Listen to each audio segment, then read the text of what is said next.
So the piper's been piped.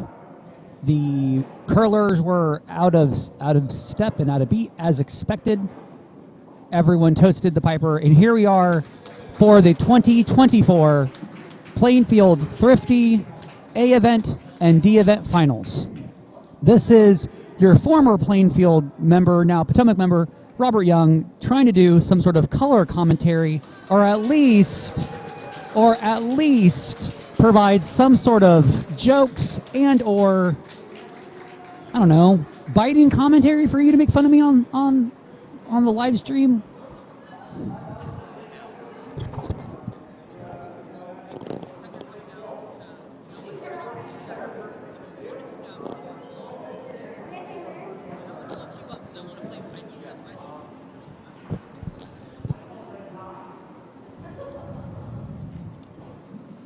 So we're excited to have you join us today. We already got 8 viewers already for the A event final, and 3 viewers already for the D event final.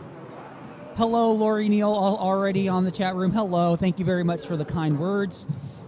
So here we are, everybody. I'll be commentating for both sheet 1 and sheet 2, so you'll hear me come back and forth between the two.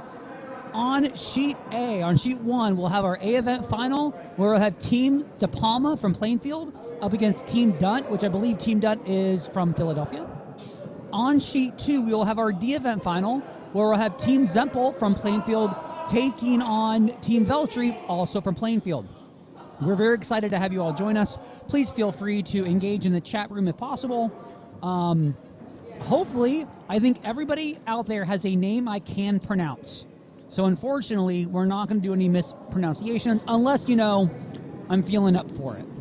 We do have lead rocks away on both, and it looks to be that Team Dunt has the hammer for the A event final, and Team Veltri has the hammer for the D event final. We're looking forward to having 2 amazing games out there. Hopefully they'll go to extra ends, only because it just seems fitting for the Thrifty to get every penny's worth of your experience. Oh, First pun. Yeah, we're doing it.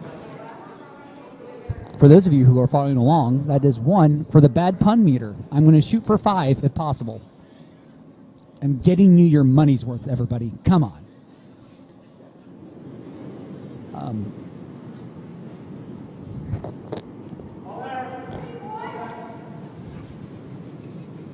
We're very excited about having the Thrifty this year. Almost as a lead-in event to, there's a small little event happening starting tomorrow night, the United States Curling National Championships. That little small thing, yeah, that's starting tomorrow night. It's the Men's and Women's National Championships just up the road at the American Dream Complex in East Rutherford? No, Rutherford. Yeah, East Rutherford, yeah. Many of the Plainfielders, and there'll be some members from Jersey Pinelands, our wonderful Jersey Arena Club, some members from Ardsley, maybe 1 or 2 from Potomac, myself included. We'll be there doing a lot of volunteering and officiating. If you have some time over the weekend, you want to come down and visit, come down and volunteer. Volunteers is how we run things with the curling clubs, and we would really love to have everybody come out. Very rarely do we see to have an East Coast national championship, so if you can spare some time, spare some effort, we would love to have you come join us. We do have some East Coast curlers on both the men's side and the women's side that do actually have some good shots at taking the title home this year. So it'd be really great to show some East Coast love to our East Coast curlers. And what better way to start than showing us some love here at the Thrifty? So that small thing as stated in the chat room already on the A event live stream. So it looks like we're seeing some setups here on the ice that dictate that no one's looking to blank their ends. They're looking to try to put a crooked number on the first end scoreboard. I love saying crooked number. A lot of people get confused going, what the heck do you mean? Crooked number, anything that's not a 1. Unless you don't have hammer, then you would love to steal 1 right now.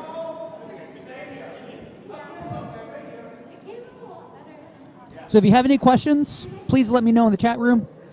I do see already somebody's rooting for Team Dunham. I need to be impartial because I'm officiating, but now that I'm a member of Potomac and we do have a Dunham and Potomac, I am contractually obligated to root for Team Dunham.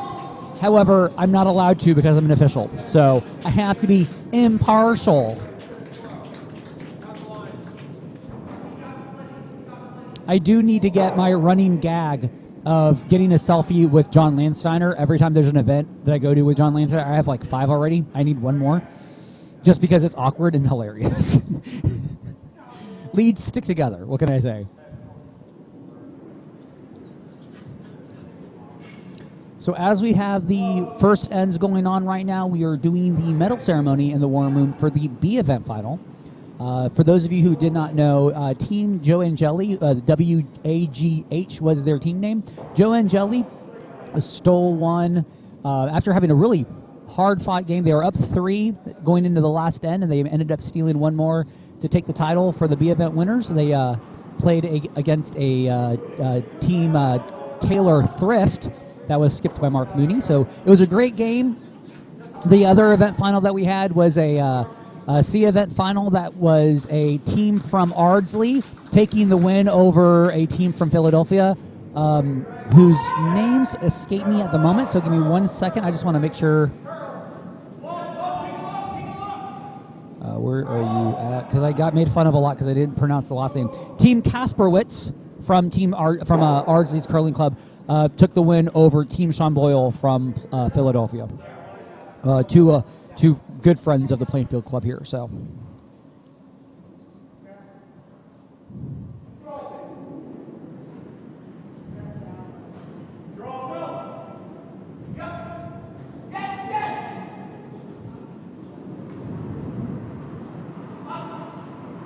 So now we've got all of our sheets in order. We've got the first few rocks out in play now. Let's take a look here at what action we've got going on. Let's start with sheet 2. Let's start with our D event final here. And it looks like we have red is sitting 1-2 behind 2 high guards here. So it's looking really good for Team Veltri. They're just happy to clog it up right now. They want to try to keep that yellow promote on the center line away from being usable. So looks like we're finishing up the seconds rocks here for Team Veltri. This is John Gephardt, the usual commentator who I strive to be like. Also the GNCC's resident golden retriever of a curler who I love dearly. Trying to throw a high guard here, but it's a little wide on the line. It needs to curl a mile. But it does, the weight looks good.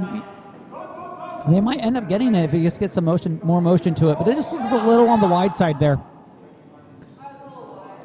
But good finish to it. Makes it difficult to use that yellow as a promote.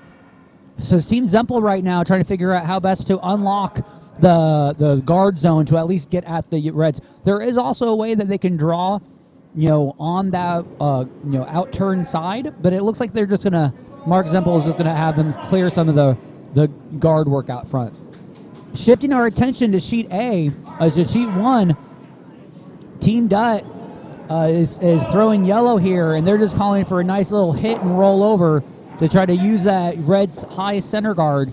And right now, Team De Palma has 2 guards in play, but Dutt sitting 1-2. And I believe Team Dutt is hammer here. So we got Kate Trella throwing Vice Rocks here on Team De Palma on sheet 1, being asked, I believe it's a draw right behind. And I like this because if she's ever on the narrow side, she could maybe open things up a little bit to try to open up a better draw port later. So Kate Trella here, sheet 1, throwing draw weight. While we have on sheet 2, Jossie throwing, throwing that guard back up again.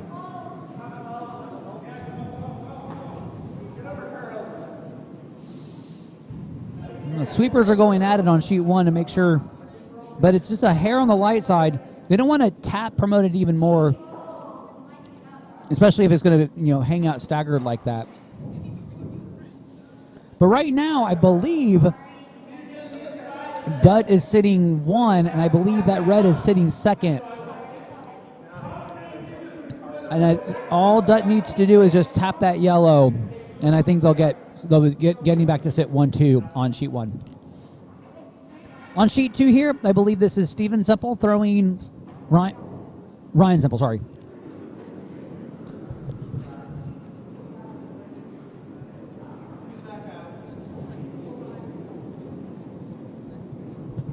Stephen, if you hear this, I am so sorry. I did not. As somebody who is often called Bradley Young, that is the name of my brother. I'm sorry. I am perpetuating the cycle of violence, and I do not mean to. I am so sorry.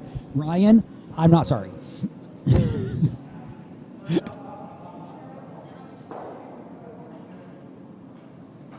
I'm nothing if not inconsistently mean.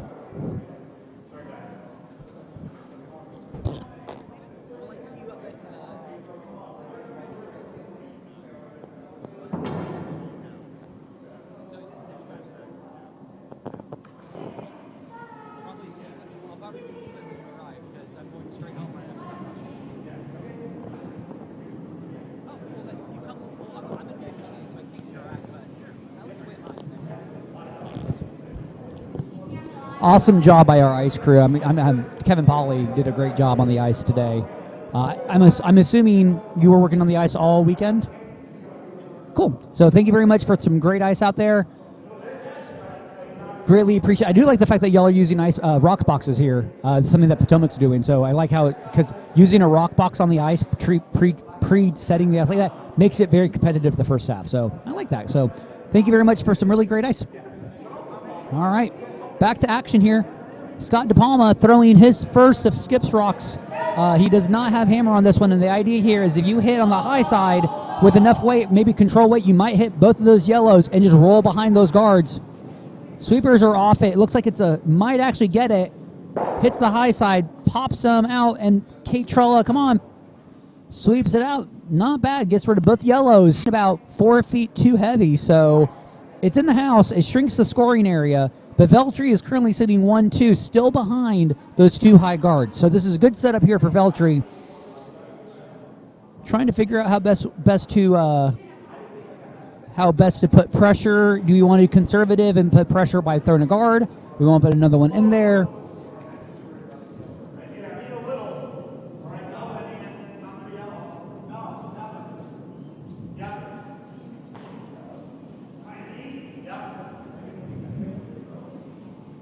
Checking on the chat room right here. Little live chat. Andy is a sweet guy. Sean Boyle was the skip for that. Go Team Pork and Roll. Oh, yes. As a part of the fraternal order of Team Pork and Roll, it is important for us to know that to become a part of Pork and Roll, it is more of an ideal than anything else. We encourage all 5 and under curlers at Plainfield to join us, because once you are a member of Team Pork and Roll, you're a member for life. Gotta love it. Founding members, got to give a shout out to Chris Spring, Scott DePalma, Gennaro Monaco. Love y'all. I wasn't a part of the founding, but I was there that first year, so I'm kind of like almost a founding member. But Team Pork and Roll, always welcoming people. Tom Howell did? No, like Team Dropkin? Oh. Apparently we have no one told me. We apparently had a call without me that we've inducted a member. Tom Howell from Team Dropkin is now also a member of Team Pork and Roll, which is fine, I guess. I mean, I really wish I was on that conference call, but I mean, whatever. We work in mysterious ways. Scott DePalma throwing his last on sheet 1 here. Looks like they're going to go after the yellow shot. It is wide open, but if you can get a hit and stick, just ends up clipping that guard. So for Team Dutt here, just draw in for your deuce here. It's a good try for Scott, but going inside out is always tricky. You always get more curl than you expect. But this is going to be a draw here for 2 yellow to take a 2-0 lead on sheet 1 for Team Dutt. Looking over here on sheet 2 on the D event final, Mark Zempel getting ready to throw his last of the end. It's the guard attempt from Veltri's first was high, so it's going to be a cold draw to try to get into and out, at least try to shrink any type of promote or scoring area for promote for Veltri. So here's Mark Zempel's last of the first end here on sheet 2 for the D event final. And we've got on sheet 1, Hammer shot is away for Team Dutt, shooting for a draw for 2 here.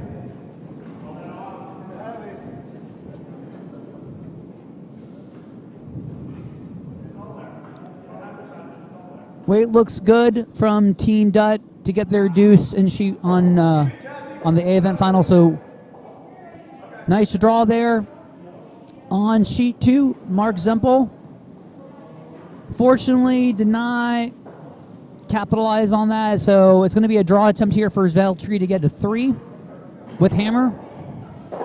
They've already got their deuce here, so one more here. Everyone's starting out with crooked numbers. I like it. We're starting up on end number 2 on sheet 1. Team De Palma will have Hammer. And here is the Hammer shot on sheet 2. Ed Veltri, who throws a great draw weight.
So Veltri gets the 3 in the first end, so they're up 3-0. We're now starting the second end here on sheet 2.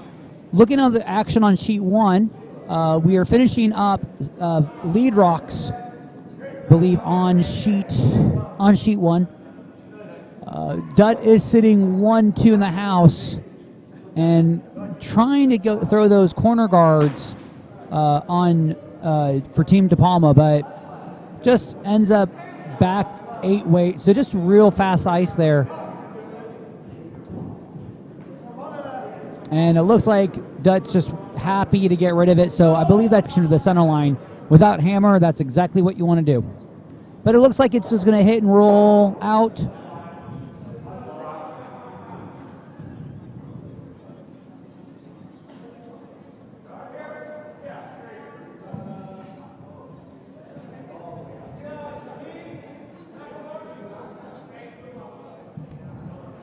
I do love the fact that as I walked in the door, I got my haggis, and they're like, "Oh, you're doing commentary, right?" I'm like, "I didn't know I was going to be put to work, but if you want me to talk endlessly for 4.5 hours, I'm good at that. I'll just do it.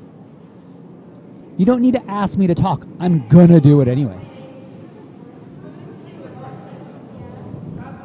Do want to give a shout out to sheet 2. We got a birthday boy on the ice, John Wiedemann, celebrating his 30th birthday.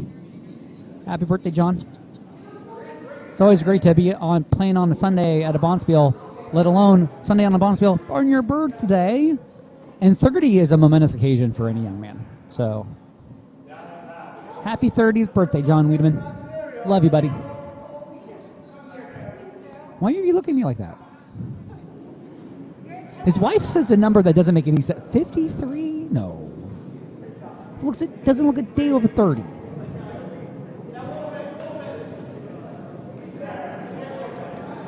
So it looks like on both sheets, the non-hammer teams are doing a great job dictating control of that center line. Sheet 1, Dutt looks confident with that draw. He just clips that shot rock, but they're sitting 1-2 now, and it still looks like that their second shot is buried behind that guard. So Scott's going to have an attempt on the hit and roll.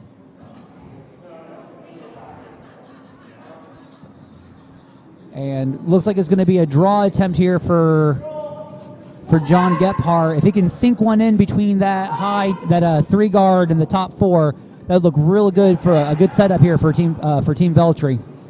On sheet 1, here's that hit. Looks like it's going to be close. You got contact, just curled too much, so you're going to lose your shooter.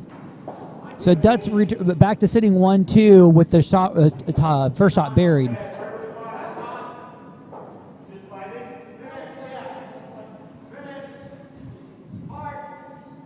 So if you have any questions, please let us know in the chat room if you have any questions. Hello, Pat Trella. It's good to hear from you. It's good to see you in the chat room. Also, go Kate. Looks like 2 yellow right now. Double all day. Good commentary on that one. Let's take a look at what the chat room is saying in sheet D. Happy 30th, Wiedemann. See, Maria Eswine also agrees with you. Happy 30th birthday. I mean, if Maria Eswine says it, we know it's true.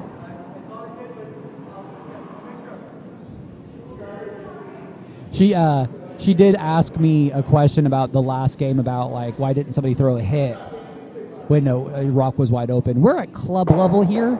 So sometimes if you're ever watching club level curling and you go over to like watching like nationals and pro level on YouTube, there's always some questionable calls, like why are they doing this? Why are they not doing this? Club level, it's not about optimal strategy. It's just shooting the rocks, calling the shots that you feel the most comfortable with.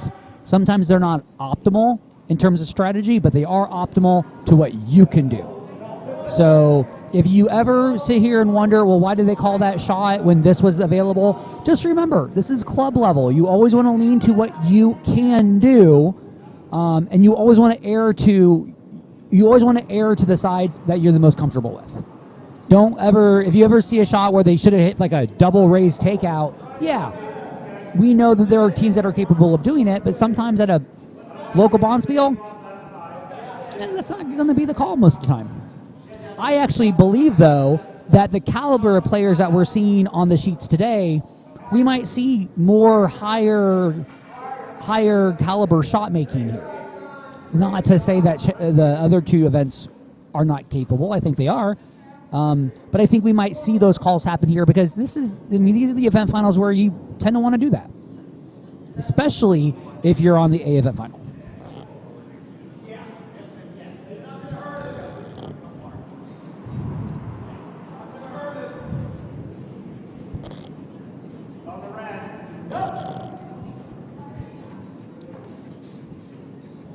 So on sheet 2 here, Max Zhang is being asked to run red.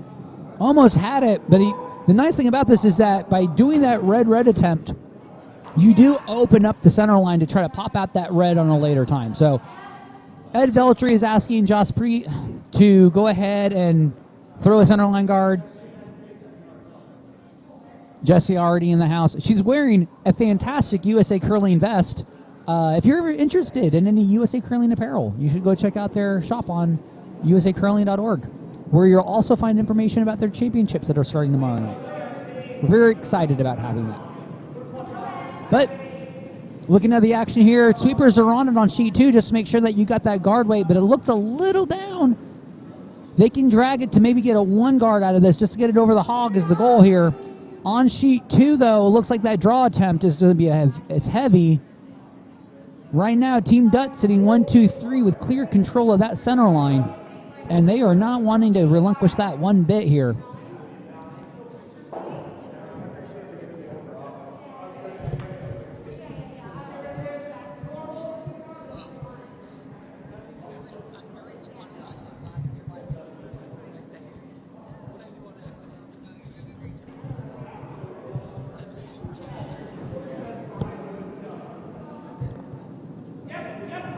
So Ryan, not Steven Semple, being asked to pop the red guard. But it looked like it was a little tight and little down. Needed a little bit better of a release on that one. But if this comes down enough, it might end up sitting at least third. But it looks just like back line weight. And Ed Veltri, you got to love it when a skip sweeps. I love it. Ed Veltri just sweeping it out. So Veltri's got the advantage in wanting to call another guard weight here. If he sinks the second guard right on that center line, it's going to need to be some double peels there for Semple to get at that red. On sheet one, we're at the start of Skips Rocks, and Dutt ends up throwing back 12. Kate Trella trying to sweep it out, but no, they're sitting 1, 2, 3, 4 right now. But I think you just see that line. I think Scott has a chance to at least touch the 4 and force Dutt to follow him. There is still an opportunity for Scott DePalma to get a skip deuce here. Just gonna try to find that draw weight. They can be light. He can be light here. Top 8 will give him a chance to promote, but so give me a draw attempt for Scott, throwing his first on sheet A, on sheet 1. I mean, so the start of Skips Rocks for Scott DePalma, and nice on sheet 2. Really nice guard there from Jossie.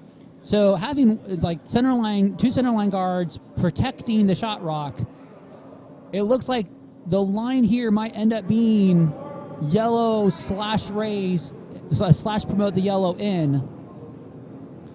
You throw hack weight, you'll get it, but you just got to make sure it curls, and it's starting to curl now. Needs to curl a little bit more. And there's that curl. So we got contact. Just needed to hold that line a little bit longer. Had it. Nice attempt from Semple there. That was a really good attempt there. Some Semple warm room Semple communication there.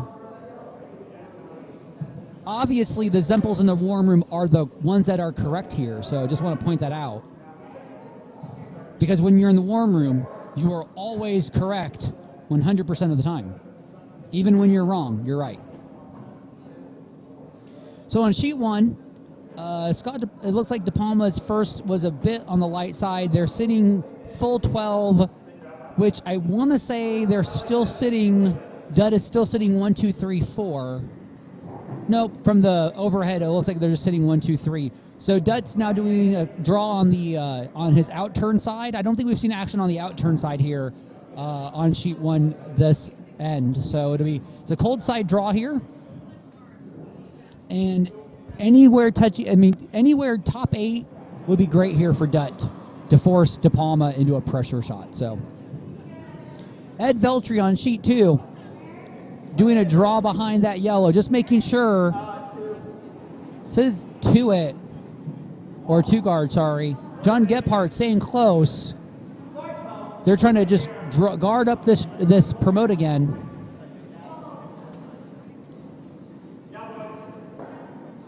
Nicely done.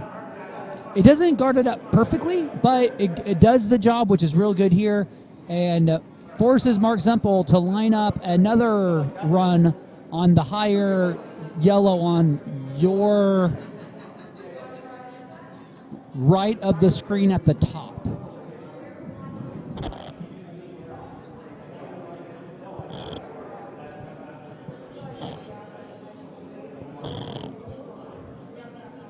So looking over on sheet 1 now, I believe Dutt ended up throwing a guard. I didn't get a chance to see what the shot, how it was executed, but I still see the same 1, 2, 3 count.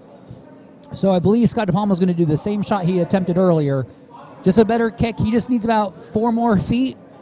As long as he can get full 4, which I believe that line is there, he'll be able to get a single for this end here. So, and I know Scott DePalma, he's got his draw weight.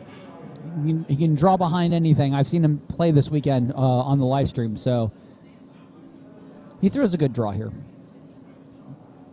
Mark Semple throwing his first with hammer on sheet 2. Trying to get a promote. Throw enough weight Sweepers active on both sheets. One for draw weight, one for raise weight.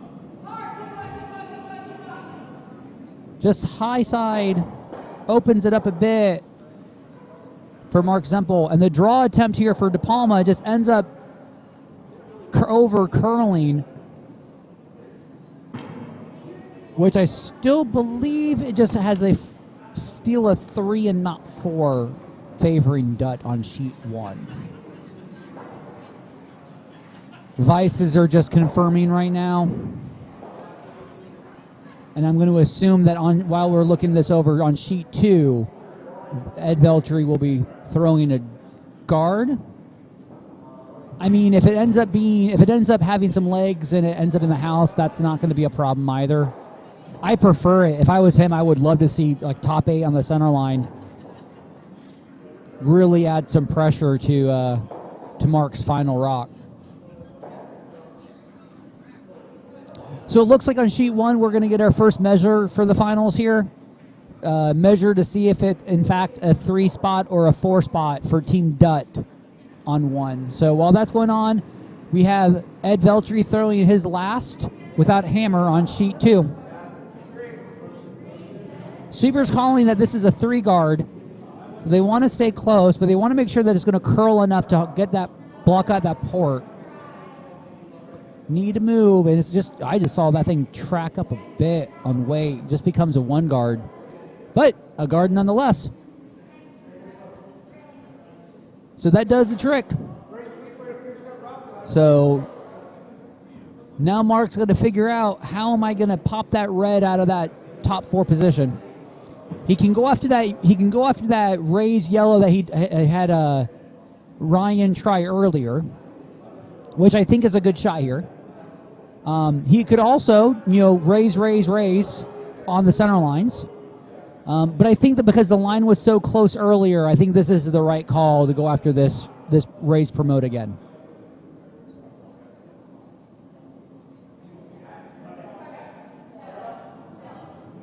All right, so it was confirmed that it was in fact yellow, so it looks like it was a steal of 4 for Team Dutt. So that after 2 ends, Team Dutt in yellow has a 6-0 lead starting in the 3rd end.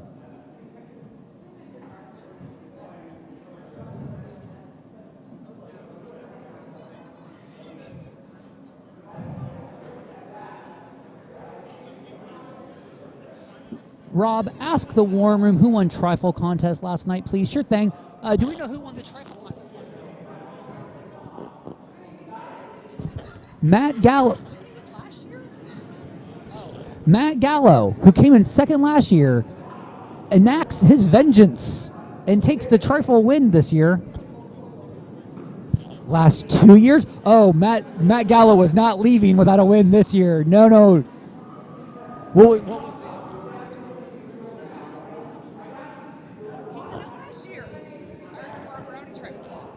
So Matt Gallo takes the trifle win last night. Not sure if Rob said the answer or not. He made something called Chocolate Death. Yo. I would really like some Chocolate Death, please. How can I procure some Chocolate Death? All right. Thanks for the great commentary. Susan, do not worry. I will somehow ruin it eventually. Unfortunately, I can pronounce all the names, so it'll probably just be fumbling with strategy unless someone wants to throw a random Polish name on the ice.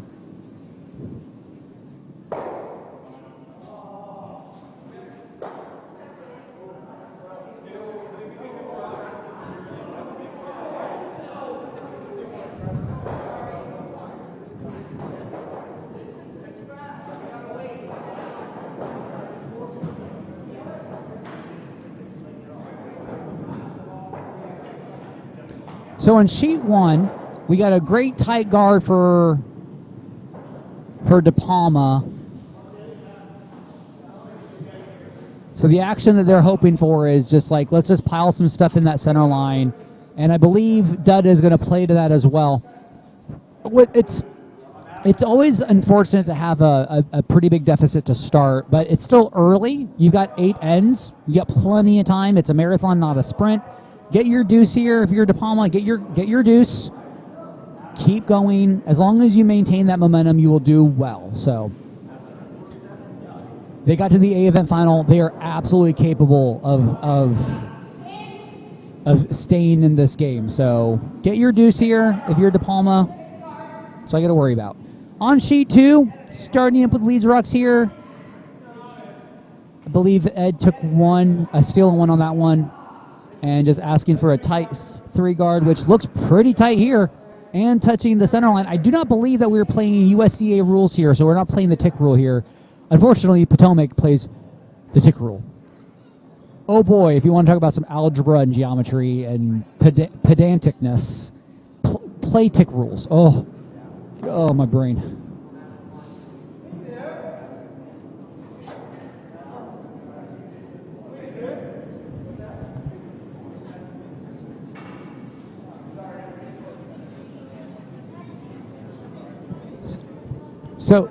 So for those of you who don't know the tick rule, the idea is that traditionally there's a guard zone. The free guard zone means that you're not allowed to take out a guard until the 5th rock in play, right? So all the guards are in there. So you have hammer. So when your second can throw their first rock with hammer, then you can start removing guards. The no tick rule states the following.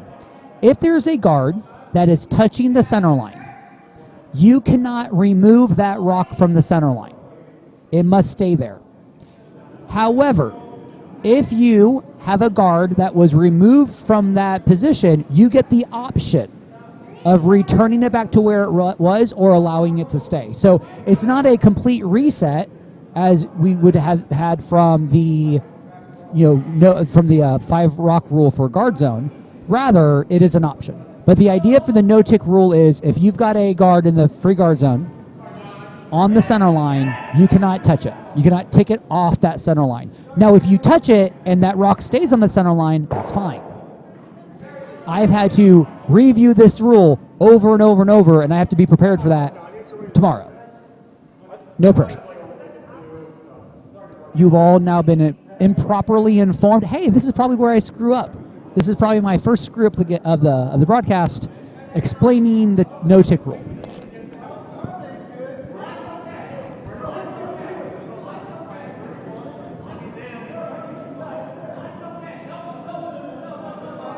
So apparently, Bill Grzybowski wants me to be challenged by his last name. Don't worry, I can't see Grzybowski anymore. I know who you are, so I just have it memorized. But thanks for trying. Correct. No tick. I love that y'all are a no tick rule thing here.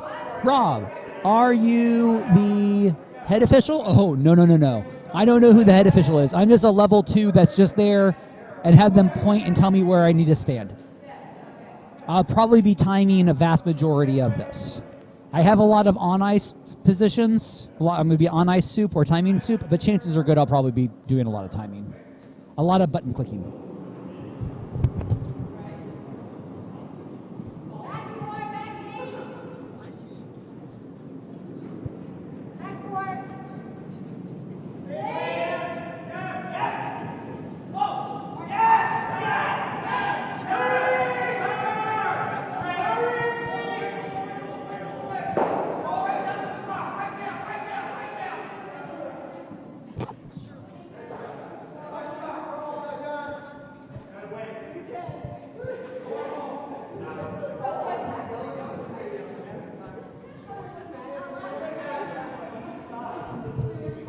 If anyone wants to try a new YouTube thing, I would suggest that you check out Yell's Marble Runs, because oh boy, you get some invested in some marble racing. It's great. I love it. Watch out for the hog line violations. Yeah, you got to watch out for those too, always.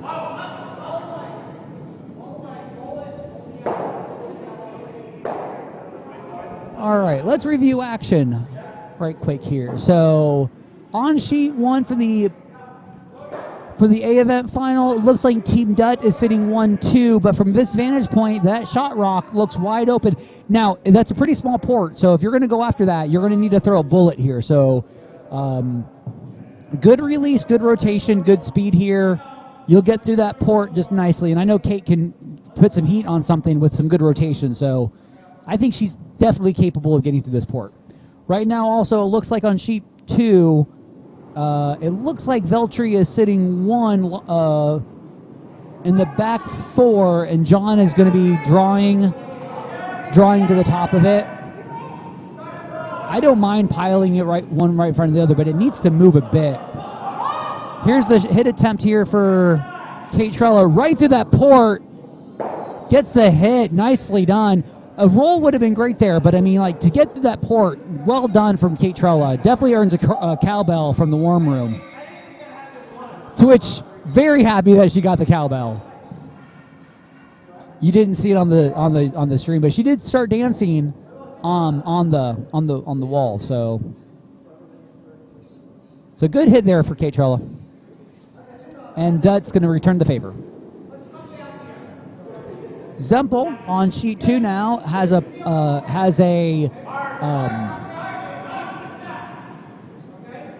pocket he can draw into. I don't know why I forgot the word pocket, but there we go. There is a pocket that they can draw into right now. So asking Max Zhang to just draw right into it. And looking at sheet 1, the hit attempt for Dutt ended up over curling just a hair, and ends up promoting the corner guard into a shot. So it looks like Scott De Palma sitting 1-2 right now. And I actually have to have a correction. It looks like Dutt only took 3 and not 4 from that. I misheard something on the ice.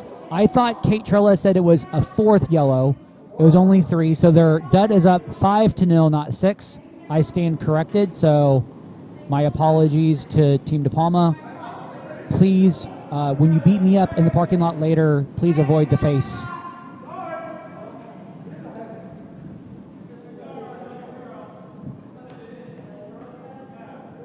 Looking over here on sheet 2, looks like Veltri is asking for a downweight hit from Jossie to hit and roll. I really like this call. If you make contact and roll, sending 1-2 with control of that center line, but it's hanging out a bit. It needs to curl. It needs to curl a little bit more. You're going to get contact, but that's not a bad way to miss it. Getting a double on the yellows is pretty nice there. If that was the call, bravo. That was a well done shot. So Zempel looking at a pretty open house, a high guard on the center line, but that yellow shot, that red shot rock is sitting back 4, so something to freeze onto. And looking over on sheet 2, Team Dutt discussing ways to get rid of, I want to say is that law? Yeah, it's just a double. So are they going for the double here? Or are they? I think they're trying to get the angle for the angle to double out both of those reds here on sheet 1.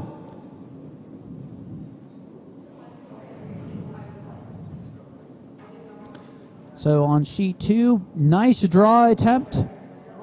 Just needed to curl half a rock. It does make the nose hit a problem for, not a problem for red, because now you're keeping the action above the tee line or at the tee line. So I think I heard the word hack. I'm not sure. I could be very wrong here, but I know it's an attempt on the hit on the shot yellow. I like a downweight, like hack to board here. You want to move and you want to get across the nose, which is you want to cross the center of the rock, because you want to hit and only get rid of the yellow. You don't want to touch that back red if possible. And sweepers are on it to try to force some curl onto it, but it's still staying a little on the high side. So you're going to make contact with that back red, but you are going to lose the yellow. And again, Jossie stating that she was it was wide again. So not a lot of curl on that hit, but can't hate having one yellow and one red in the house and only one one yellow guard. So for Mark, I believe this is going to be a board weight hit at the yellow. Maybe if you're lucky, you can maybe roll behind that corner guard. So Ryan's second here in the third end.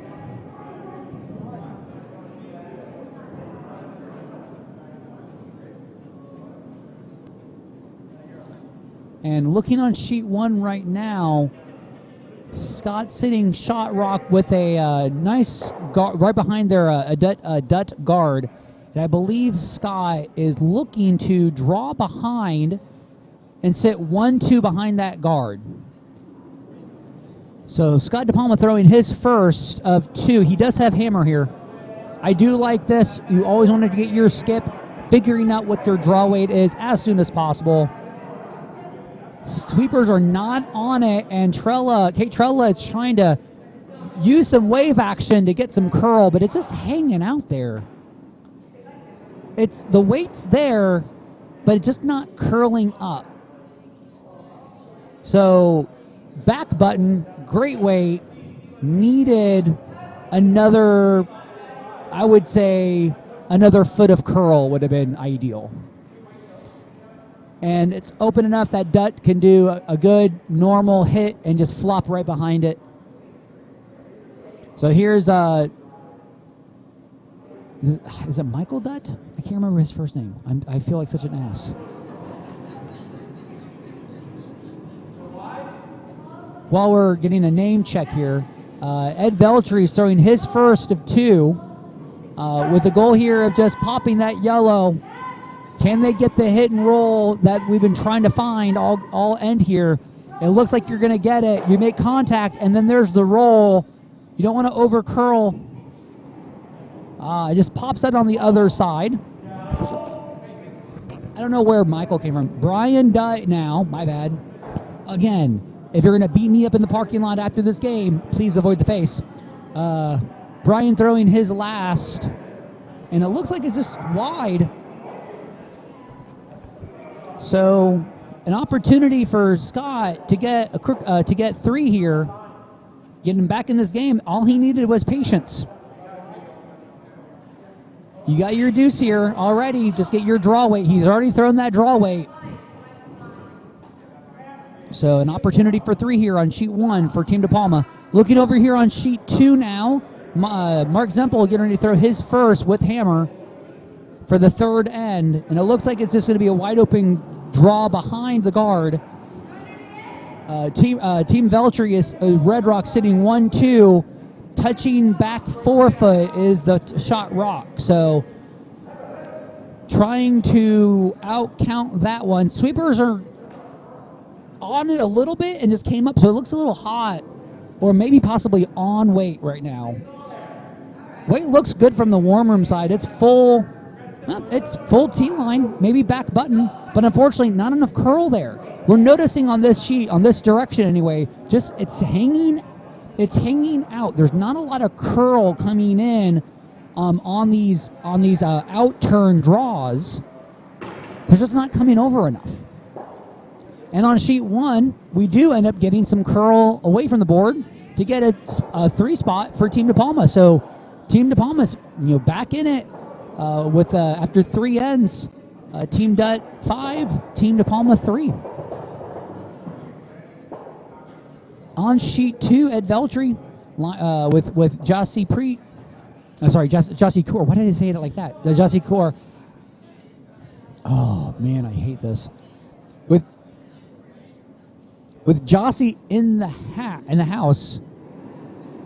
Stuttering so bad right now. Ed throwing a hit, but it was a little tight on line. John Gebhardt sweeping, holding that line out there. But there's that. It's not curling right now. They got the line, but now it's just going to hang out there. But if they can hit and roll to the sides, not bad. So Ed Veltri, Team Veltri, sitting 1-2-3 right now. So Mark Zempel's got to do a draw for 1, or you can nose hit shot rock. I think if you nose hit shot rock, you're going to get your 1 here too. So shot for 1 here for Team Zempel to get on the board.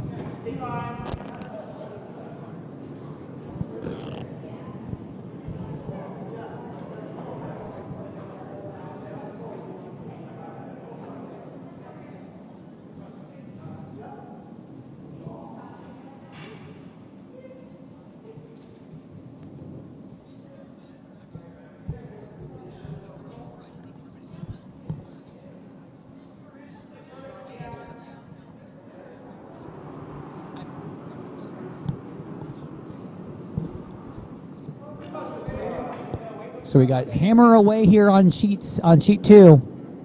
Sweepers are not touching it just yet. But it looks like if it hangs out there, you're going to get that nose hitter just going to cross the nose enough. Sweepers need to stay close to it so it doesn't over curl, but it's looking real good. Zempel gets his 1. Little up, but it just hangs out there. Still gets the job done. So after 3 ends of play here on sheet 2 for the D event final, Veltri is up 4-1.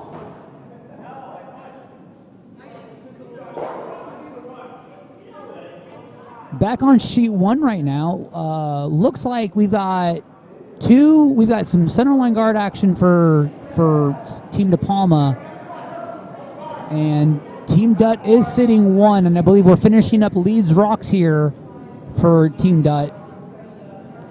I believe this is just going to be in the house or slashing their shot rock behind coverage, but it actually might end up drawing right behind their shot rock. So just kisses it by, sitting 1-2 right now. If it didn't kiss it would have probably been like maybe full 4.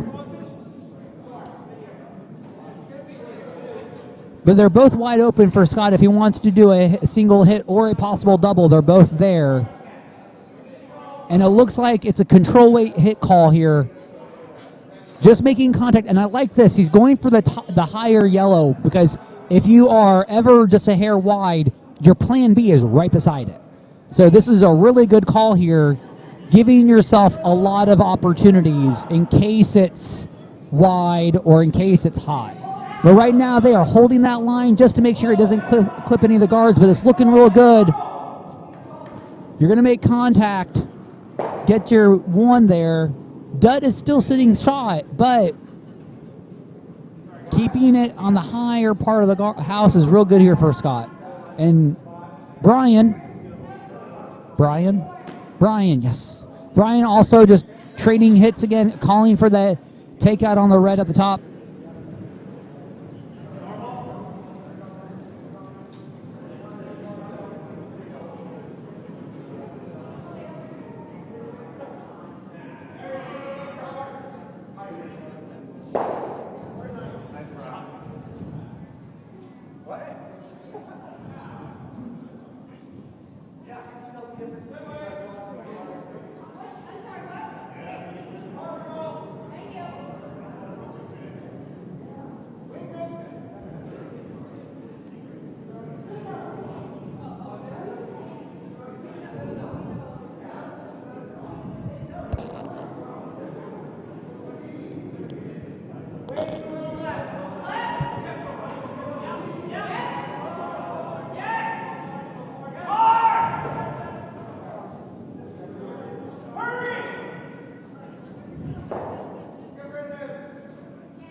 So while we're letting leads and seconds getting situated here in the 4th, I just want to remind you all that Plainfield will be hosting 2 events coming up in March. Their annual men's events and women's events are going to be happening side by side, starting first with the men's PCC Stone, which will happen the second weekend of March, and the weekend following that will be the women's Jersey Curls event. Both events, I believe, are cash spiels with a whole bunch of fun traditions. I'm hoping that we'll get some tankard initiations for the men's Stone. I wonder if we're going to get any initiations for the Jersey Curls. The Jersey Curls gives what out? Are they wine glasses? I can't remember. I know they do something similar, because I know the men's do tankards. I can't remember what the Jersey Curls does, but it's always great every year to get a couple initiates, because it makes for very awkward, toasts on Saturday night. And registration is still open for Jersey Curls. For any women's teams that are out there that want to come out and play, please check out our website, njcurling.org. Look for Bonspiels and events, and check out the registration. We're welcome to having anybody who wants to come out and play. And don't forget, there's a tiny event that Plainfield does. It is the kegger. It is the event east of the Mississippi. That is right. Let's not forget the Bond Squeal happening in April. What's the theme this year? James Bohr 007. That's right. It is all spies and espionages. So come out with your best tux and spy names. I prefer tux t-shirts, but whatever you need to do. Be the best spy. Or, just come out for a great time. And we're doing vodka martinis for this event, obviously. We're shaken, not stirred. If anybody stirs a martini during that, no, that's not going to happen. All right, so let's take a look at the action here on sheet 1.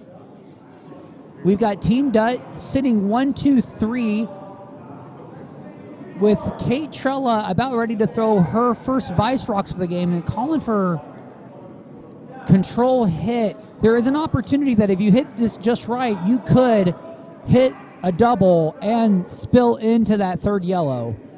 So it's going to be a hit call here for Team De Palma just to get some yellow out of here.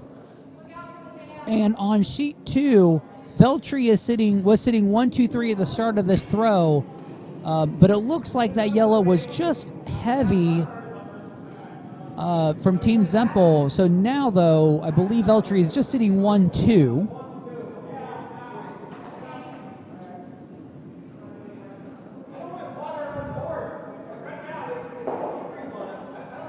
So on sheet 1, Kate Trella does get the hit and rolls to the center line.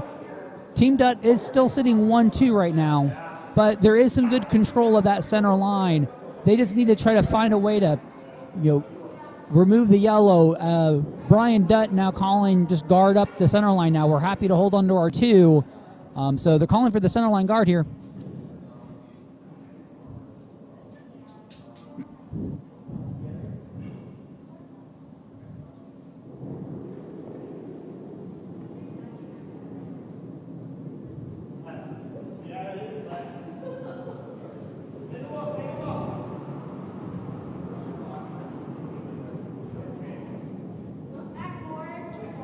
So on sheet 2, it looks like the call was drawing to the wings, and sweepers are saying that it's actually back 4 weight, but they're sweeping now just to make sure it gets into the house. I think they're calling draw into the wings, and it's looking like it's tracking down a bit.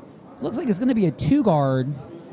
So once it hit that center line, I think this is the first time we might have seen a draw inside out like that. I think once it hits that center line, it just grabbed and brought down the weight significantly. So, and Mark Zempel now calling, asking Ryan to pop that yellow guard. So asking for a control weight hit. They don't need that guard. They need to make sure that they get rid of those, get a clear shot of those reds. And the nice thing about this is that if he ever skirts this guard, he will make contact with that back red shot. So there's a good opportunity. If there's a miss, there is an opportunity to get a good plan B here. So. And it looks good. It looks like it hits the yellow, but unfortunately it still sticks that yellow around as a guard. But at least it opens up those hits for the red there. And Ed wanting to put that guard back where it was. On sheet 1, looks like Dutt did get the guard they requested, just not as close to the house as he was liking.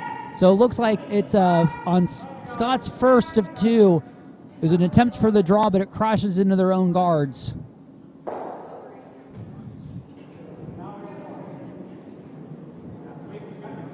There is the tiniest of ports there, and I don't think that's even going to be realistic. So now Team Dutt with the advantage. I mean, to me, that button just looks like it's calling for a rock on it right now. I think that this is a draw attempt here to sit third shot, or to sit 3 yellow, I should say, for Brian Dutt to throw his first on the 4th end with hammer. On sheet 2, you already saw him throw it once. Mark's asking Ryan to throw the peel of the guard yet again. So good control weight here is the call.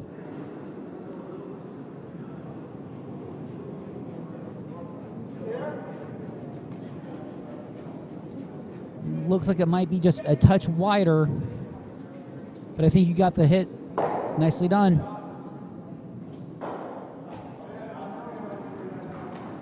And manages to pop biting red out of the way as well. So good pair of hits from Ryan there. Ryan, not Steven. Again, Steven, I'm very sorry. Ryan, shrug. I mean, he's in an event final. It's fine for him.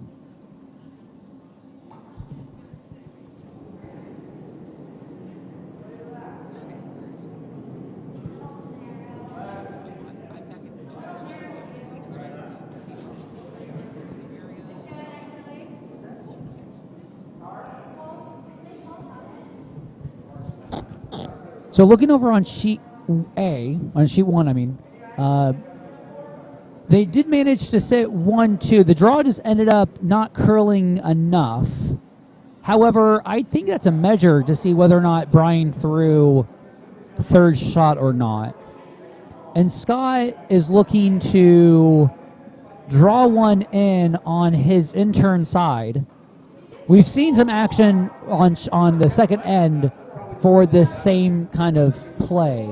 And I think this is there. So try to beat out two guards and then the top red to try to sit one would be a great opportunity here. It just needs to make sure you get behind coverage. You don't want to leave even a sliver because it'll be an easy pop out. So Scott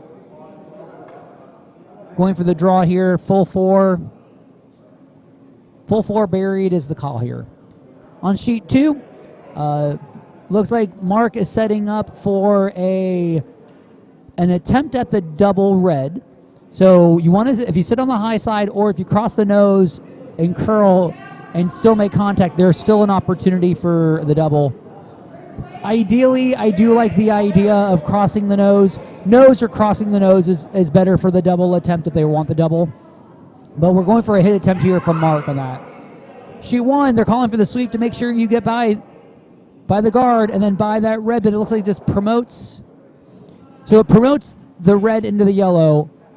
By doing that, though, we definitely know that yellow that's sitting to the left of the screen on the left side, that's not sitting third rock right now. So Brian's probably giving the exact same line to do the exact same draw again. And if he's ever heavy, he can slash that, I believe it's now fifth shot.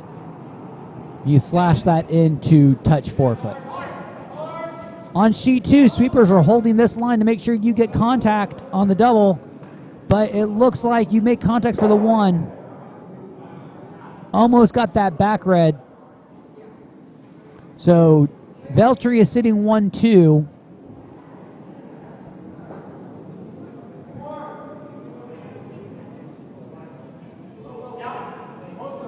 On sheet one, we got hammer away from Team Dunt. Wanting to make sure, it looks like the weight's back 8, so you're probably shooting for that slash. They just need to make sure it curls enough.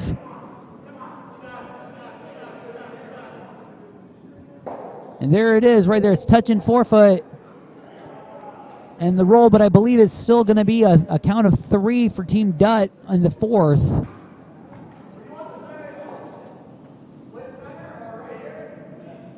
And if it is 3, they'll be going into the fifth end with an 8-3 lead, with Team De Palma having the hammer in the fifth end.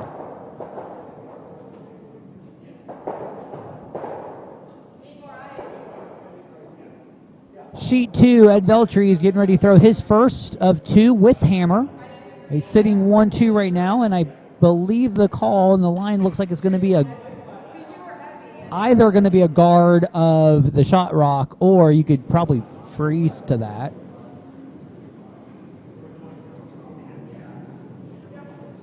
My apologies, I'm not really sure what the call here is, but the line looked like it's going to be a guard weight of sorts, or a draw to it as well.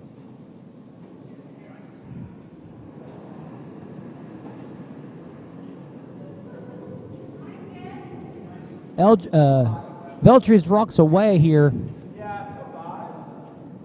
Gephardt calling a 5, which means he's thinking this is top 8 to top 4 weight. Really, it would be really advantageous for them to get the freeze, but as that curl settled, it just dropped the weight on that rock, so it looks like it's going to be a 3 guard.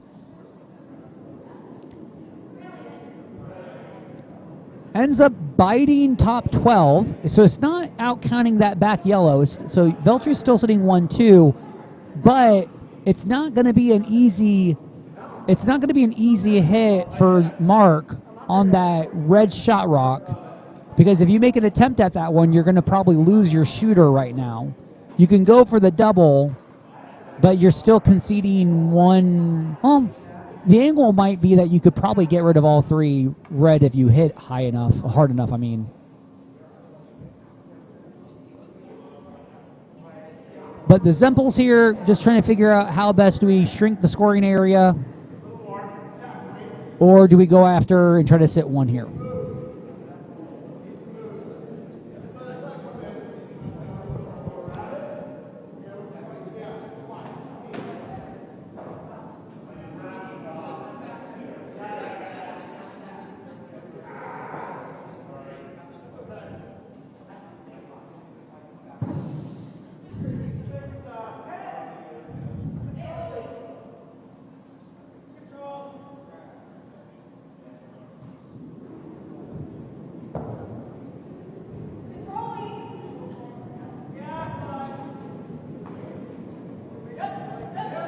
On sheet 1, looks like we're having a lead, throw a hit. You always got to love it as a lead. Can you throw some weight?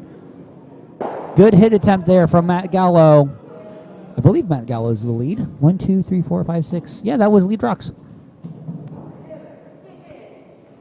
So a hit and stick for Matt. There, De Palma is sitting 1 right now. Team Dutt is sitting second shot. Ian Alexander being asked to return the favor, take out that red, and probably roll off to the wings.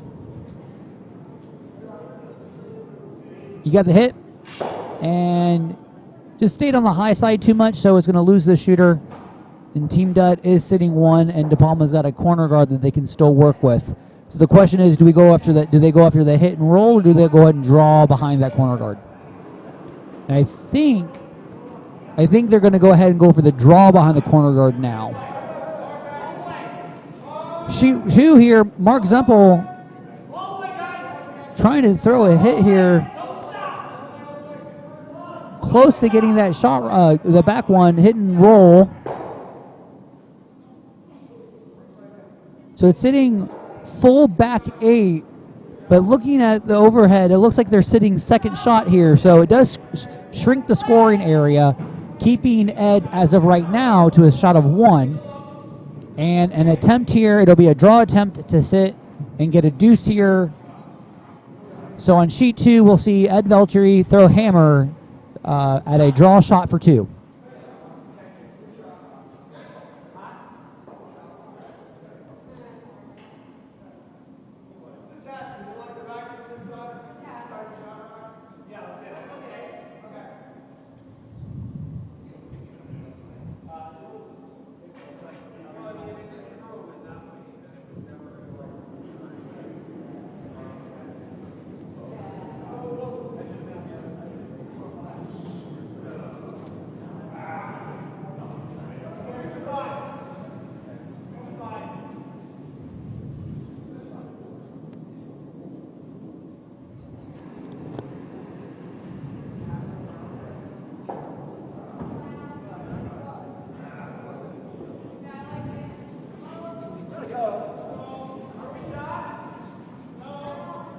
So you should be able to see now on your screen for sheet 2, coming off across the hog line. Sweepers are on it. It needs to touch top 4. Keep on it. Get your top 4 for your deuce there, and they got it. So Veltry sits 1-2, takes a 6-1 lead after 4 ends in our D-event final here. Shifting our focus over to sheet 1 right now. Looks like the call was to hit the Dutt yellow. Sweepers are on it just to make sure you get contact. They get contact in a nice little roll. So nicely done for, nicely executed hit and roll. And De Palma is sitting 1-2 right now with hammer, looking like a good end here, forcing Dutt to hit. to hit the rock in the wings that's really close to the board here. So the idea with this line is going to be hit and draw action back to the center line. So it's going to be probably a normal hit and roll. Yep. Looks like maybe a little bit down from normal. But the idea is going to be hit that yellow, hit that red, and make sure you roll your shooter as close to the center line as possible. But it hangs out on the outside. You get contact. So right now, if you're Team De Palma, you got two with an advantage right here, and it looks like they're going to use this opportunity to draw behind, and if anything, promote their second shot. So Kate Trella being asked to draw here on sheet 1. Utilize that center guard as best they can.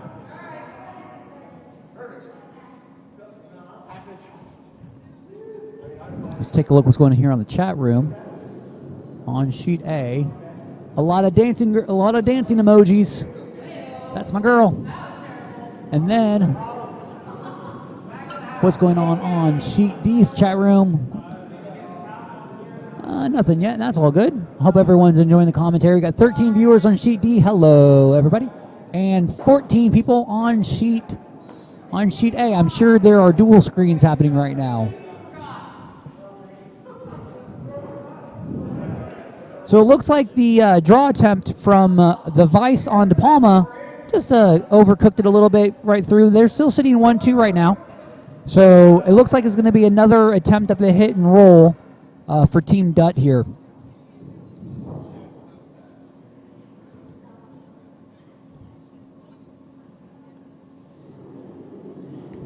Looks like on sheet 2, birthday boy John Wiedemann being asked to draw or at least set up a corner guard. I mean, it's really wide out there, so I don't know how much curl it's going to get to the center line, but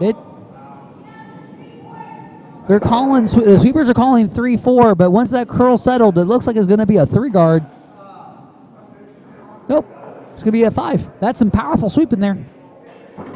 No, it's not even a 5. That's top button. That was all Jassy. That was all Jassy sweep. John Gephardt, great supporting role, but Jesse's got some muscles. Great sweep.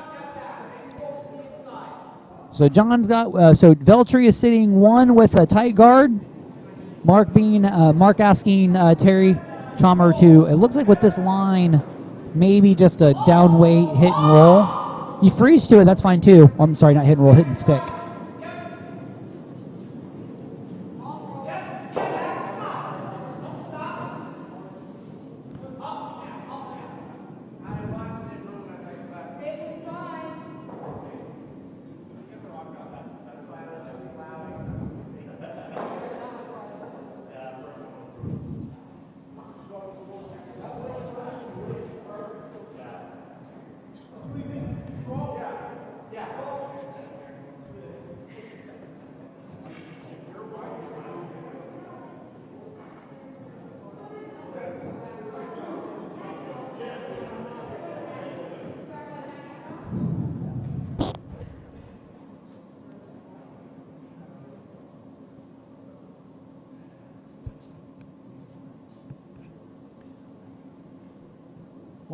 While we're still getting set up here, I just want to take this time to thank all the volunteers, all the ice crew, the bartenders, kitchen staff, everybody who made this a successful and eventful Thrifty. Thank you everybody so much for coming out and supporting, volunteering. Always make sure if you get some time, always volunteer, help out your curling club. But thank you very much, volunteers. Y'all did a brilliant job, especially the people who saved me haggis. Thank you. Very thankful. And don't forget, there's a bunch of HP sauce, so if anyone wants some, just come by the club.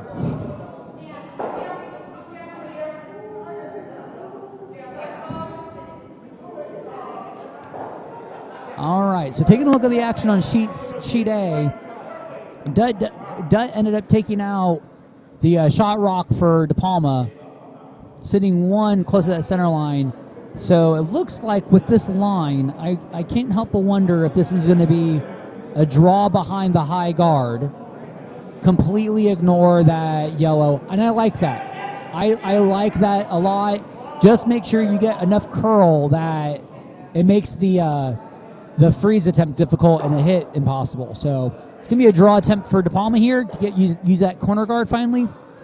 On sheet 2, looks like Veltri is sitting 1 and 3 with a wide open hit attempt. They can hit and roll to the center line. And that's what John Gephardt's being asked to do right now. That looks like a good downweight hit line.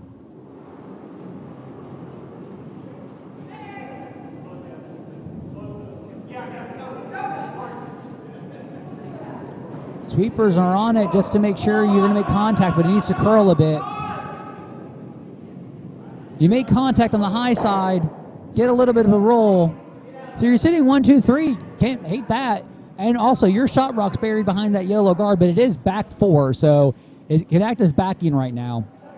And looking on sheet 1 action right now, good sweeping attempt there, but that draw attempt just came up real short. You're sitting as a 3 guard right now. Brian sitting 1 now, advantage to him. Probably going to be draw behind that high shot rock, or if not, promote to sit your 1, 2 that way. So keeping that action on that center line, or keeping control of that center line, adding some pressure on De Palma here. You can see on sheet 1, Brian Dutt in the hack getting ready to throw his last of the 5th end.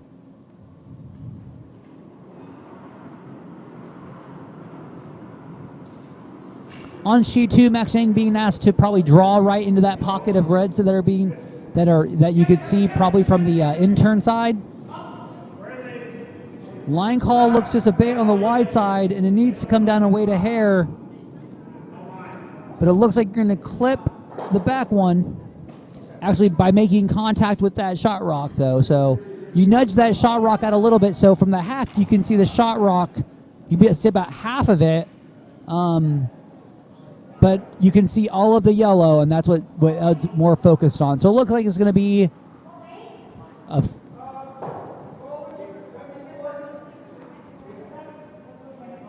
couldn't make out what the shot is here for Jossie's first here.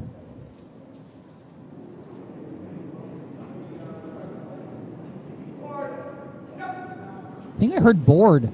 So it might just be a downweight hit on the yellow, which...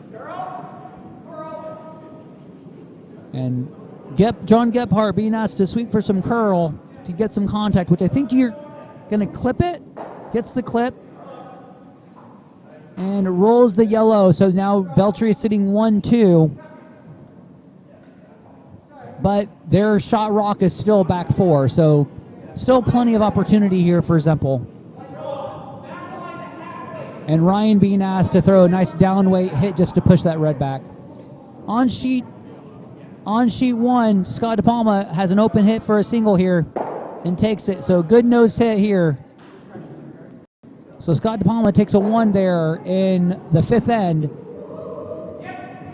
So it'll now be an 8-4 lead for Team Dunt going into the 6th, with Dunt having hammer coming towards the warm room.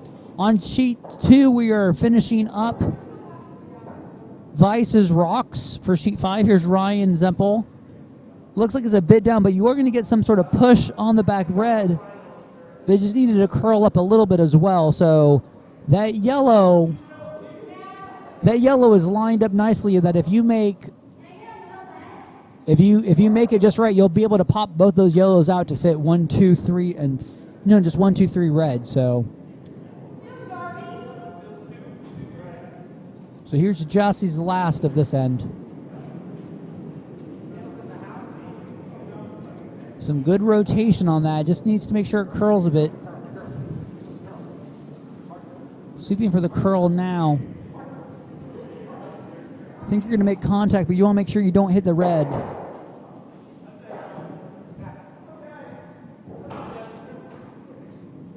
So Veltri's now sitting 1 to the wings, with Zempel sitting 2nd and 3rd in the back 12-foot boundary.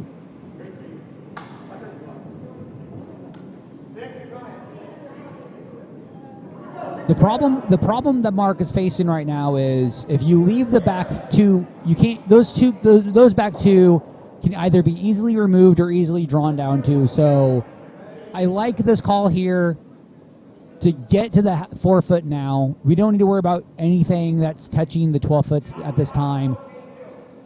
Draw to the top 4 would be a great call here. So Ryan being asked to do the draw now. So here we see that draw attempt on sheet 2. On sheet 1, we have a good guard for De Palma, and Dutt is sitting 1 right now, and I believe Scott is just asking for his lead to pop out that yellow sitting shot. And they are currently sweeping it for line, but it looks like it's over curling, and it might be clipping that guard.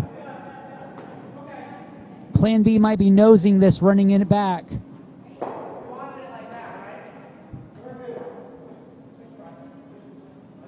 So it makes the De Palma guard more of a corner guard now.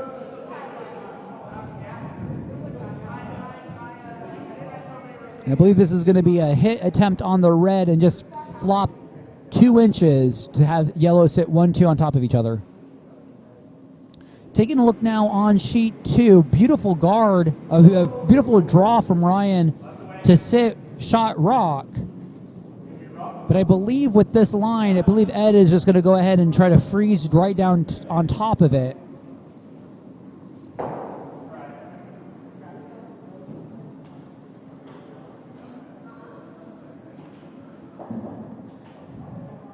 But nice draw weight from Ryan to sit top of the house, top of the button, I mean.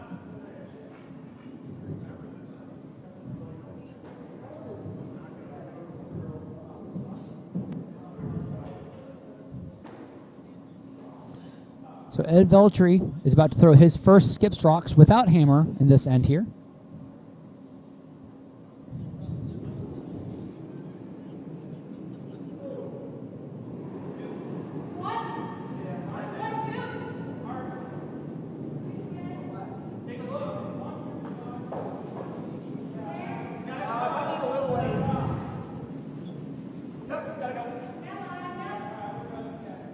Sweepers are on it on sheet 2. Wants to get that freeze if possible. They're dragged, but it looks like it's going to end up probably full 8 foot. Keep sweeping it to lock on. Oh, that nicely done. Just pushes it maybe 2 inches, but it's a good setup shot here. Shrinks the scoring area for Mark. And it looks like it's forcing Mark to come in for an in-turn draw. Try to sit 1-2. At least with this, you sit 1-2. You can use that center line guard. Uh-oh.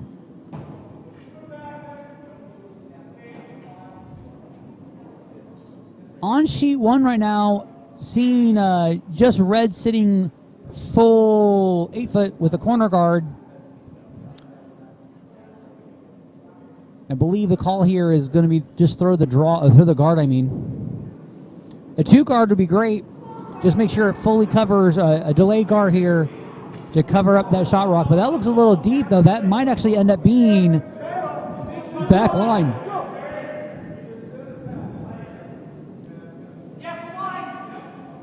Sheet 2, sweepers being asked to sweep for line.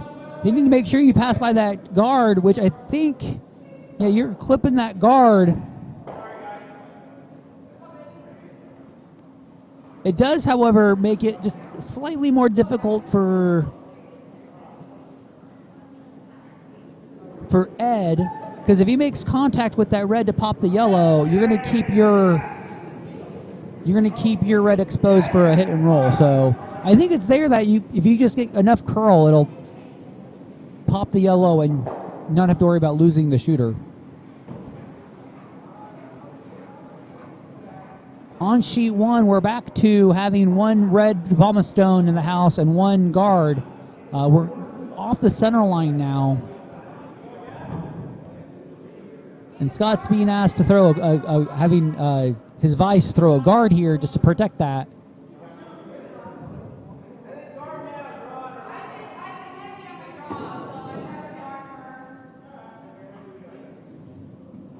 And the vice is actually asking you to throw a draw instead. Keep the pressure on. I mean, like, you got one. If you throw two in there, you maybe sit in line or promote it. But getting some rocks in the houses would be helpful. You need points on the board. It just...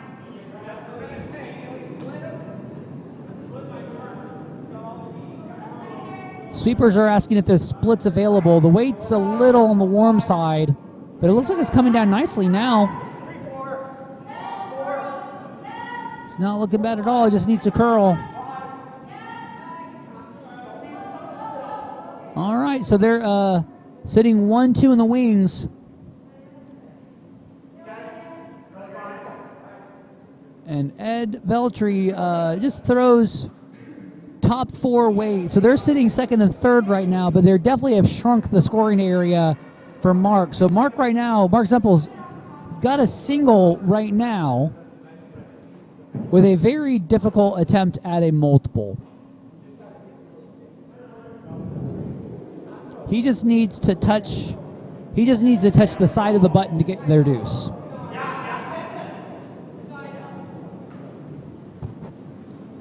On sheet 1 here, we got a hit attempt, possibly pop both, but it just ended up getting second shot and rolling.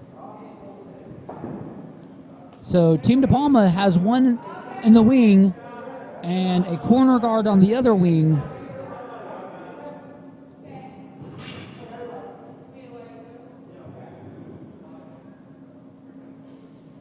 And Scott asking his vice, Kate Trella, draw behind that corner guard, please. So definitely splitting the house here. And if they sit top, if Kate throws this with top 8 weight, keeping them in line and split would be great.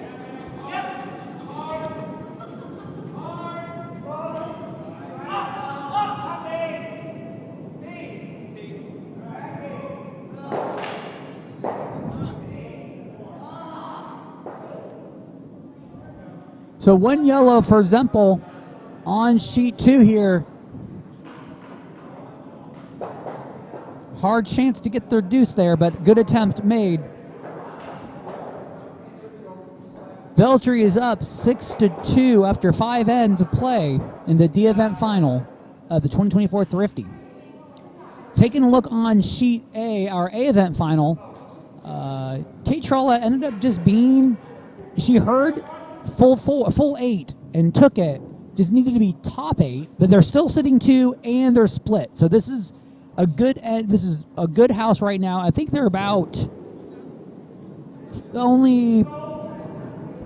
only partially buried, but I think the action for Brian is to hit the higher and then roll over to the center line, or they could roll it in a way that it covers. But I think it's going to be a thick hit.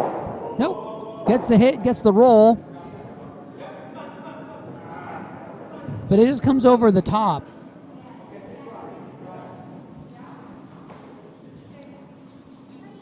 So it looks like Scott De Palma setting himself up to draw behind that corner guard.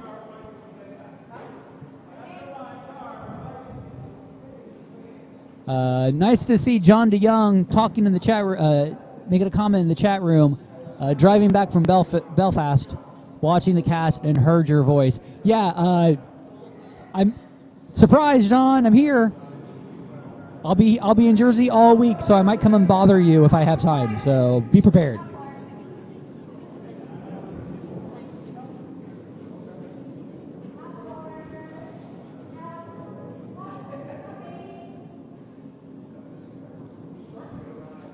So starting on the 6th end here, hit a high guard throw for Team Zempel, and John Wiedemann, birthday boy extraordinaire, drawing right behind it, sitting full 12. Did you all know that it is John Wiedemann's 30th birthday? Happy 30th birthday, John Wiedemann. I don't care what your wife says. You do not look 53. I phrased it exactly like that for that reason. I am currently standing beside best friend Bev Wiedemann.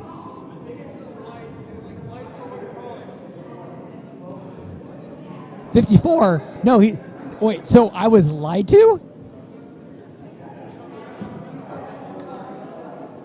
John Wiedemann, we need to have a conversation. So taking a look on sheet A right now, Scott DePalma a little light, but they're sitting 1-2, which is nice. And if Brian hits it nose, they'll still remain sitting shot rock, and it'll have an opportunity to just draw behind it. So the opportunity here for Brian Dutt's going to be, if you slash this just right, stay on the high side, there is an opportunity for the double and roll to the wings to maybe freeze or get behind that barely not biting yellow in the wing there. So hit attempt here for Brian Dutt, his first with hammer. Sweepers are on it now. Want to make sure you make contact, but it looks like it's curling a bit. I think that Menza over curling. You make contact, but it's rolling to the other side. Scott DePalma getting an opportunity to throw the same shot again. And looking over here on sheet 2, Ed Veltri is sitting 1 right now in the biting 4 in the wings, and Mark Zempel being asking his second to go ahead and remove that shot rock, sit and want to roll over to that center line.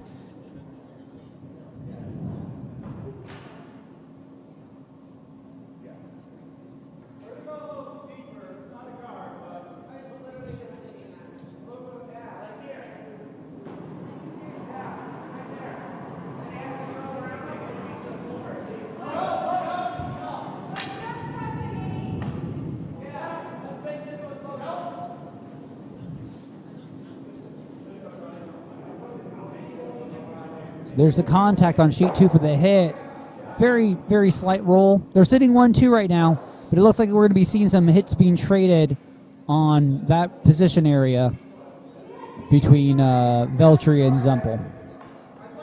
Sheet 1 right now, Team DePalma, Skip, throwing his last at the end. The idea here is City needs to be maybe biting top 8, but it looks like it's pretty warm.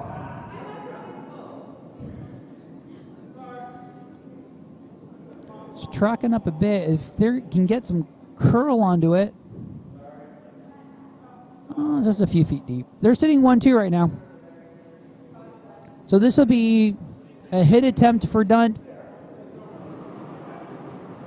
I mean, it's a hit attempt.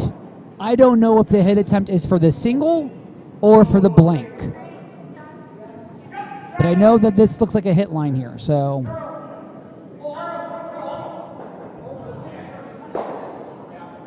And on sheet 2, John Gephardt doing a hit and stick.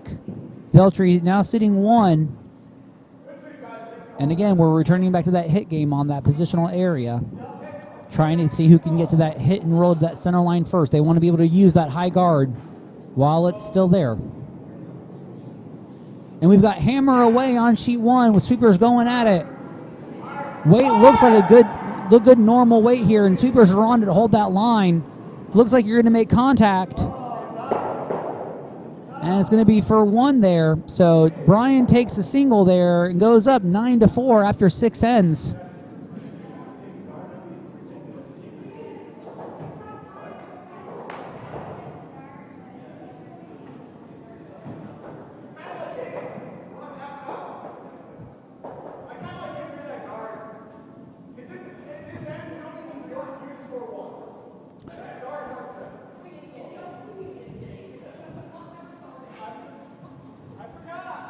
So after, so we're getting ready to start the 7th end here. DePalma will have hammer on sheet 1. On sheet 2 right now, we're still in the 6th end here. And Ed is asking Gephardt to go ahead and just peel off that high guard. And I like this because if you're ever a hair wide and you miss it, you're going to possibly hit yours and roll. But it looks like it's going to make good contact. It's going to hit your guard and roll out. Or hit the guard and roll out, I mean. So good peel there.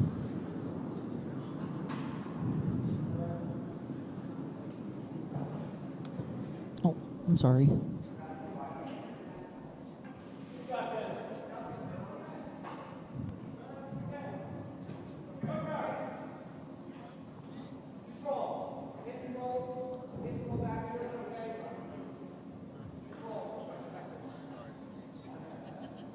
Looks like we're trading it, but back to the return of those hits on that same rock positional area. So here's Ryan Zempel with his first.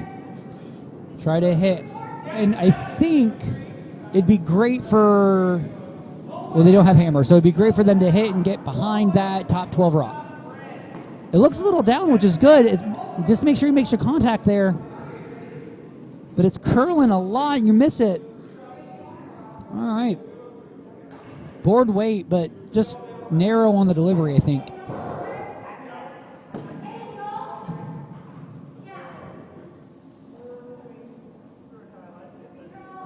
And it looks like they're calling control here on sheet 2. Pop the yellow that's sitting in. Hitting and nose is fine. Hitting and rolling a bit's also fine as well. On sheet 1, Dud is sitting 1, wanting to probably pile more in the house, maybe guard it up a bit too. But we got a corner guard also there as well. So best way for De Palma to stay in this game, get your guards and start using them. And on sheet 2, nice hit and stick from Jossie on Team Beltry. So Beltry sitting 1-2 right now. On sheet 1, Scott is asking his lead to draw behind that guard he just threw.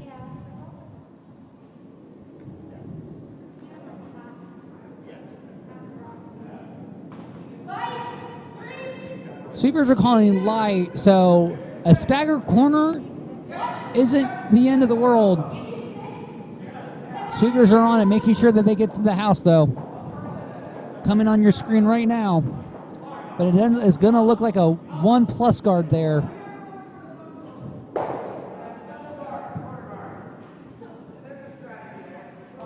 And Dutt asking his second Ian to just draw one right behind it.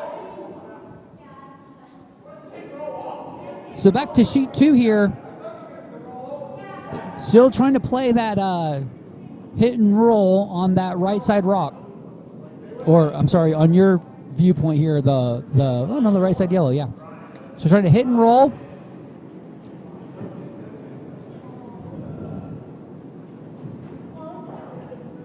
Looks just a hair up. Sweepers trying to figure out if they want to directional sweep it. So I think they have a good line to it. They're just not going to get enough roll. It touches the center line, though. So after 5 hits, we finally get a hit and roll to the center line. It only took us most of the end to get there, but we got there.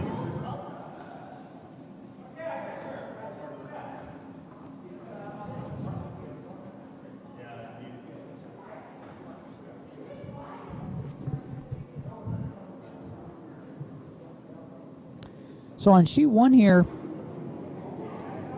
start popping out those yellow rocks. Looks like Dutt just drilled one right behind that corner guard. So if you hit on the high side you might be able to pop the second shot as well. And just came under it just enough. But nice try there. So now center line guard is gone. Brian's probably going to ask to put it back, or at least they're calling for a draw to the top 12. So for them, it's not about the guards, it's just putting as much yellow in that house as possible.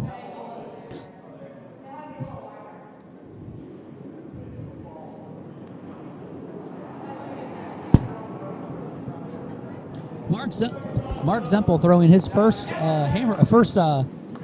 skip stroke here on sheet 2. Trying to go for that hit. Sweeper's on it. Makes contact with the high one.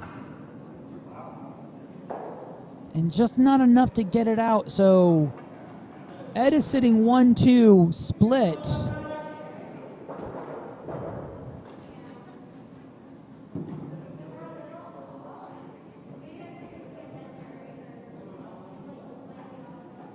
No guards in play. Beltry does have a split house with hammer. On sheet 1, everyone's calling, sweepers are calling control down. Attempt to try to hit and roll. Or at least to miss the guard, but it just crashes on the guard. Which isn't a problem, it opens it up so from the hack view you can see all 3 yellow rocks here. And one rock cannot hide everything.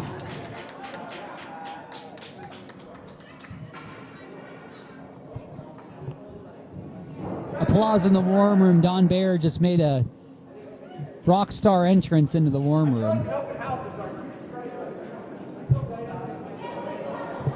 Oh, I just thought it was because Don Baird walked into the room. I thought we were supposed to, that's how we were always supposed to. It's a great looking haircut. They always give Don a run. Acknowledge the wonderfulness that is Don Baird. Conversation going on right now on sheet 2 about how best to set this end up.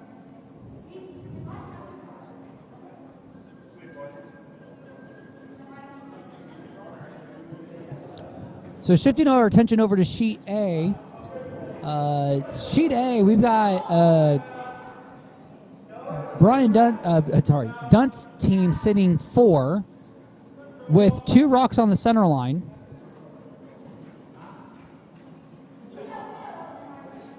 Kate being asked to throw some heat at this, pop out a couple yellows and try to at least roll away enough. Nice delivery from Kate there. Good release. It just needs to make sure that you're on line. Sweepers are on it. But it's starting to curl a lot. It's off that center line, so hopefully it'll make contact with that back yellow. You got one and pushes to the second one, but not enough. They are, however, sitting shot rock, and Brian is already lined up, ready to go, taking it out. On sheet 2, Team Veltry's got it figured out now what they want to do, and I'm wondering if it's just going to be drawing top 4 or top 8 close to the center line. I'm not really sure. Wanted to watch that sheet A hit.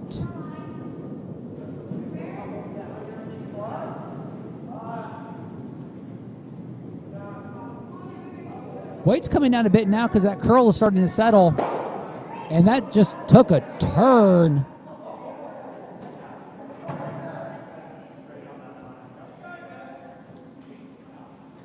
That went sideways, but they're sitting 1, 2, 3.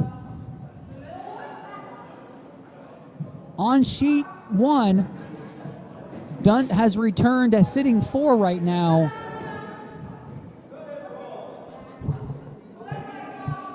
Back to sitting 4 again.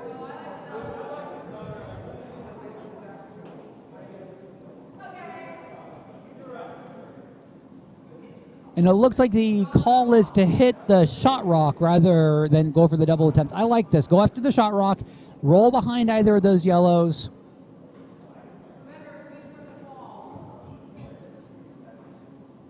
The vice communicating to watch out for the fall. So apparently they have some fall on the ice right now. But way it looks control. Sweepers aren't on it yet.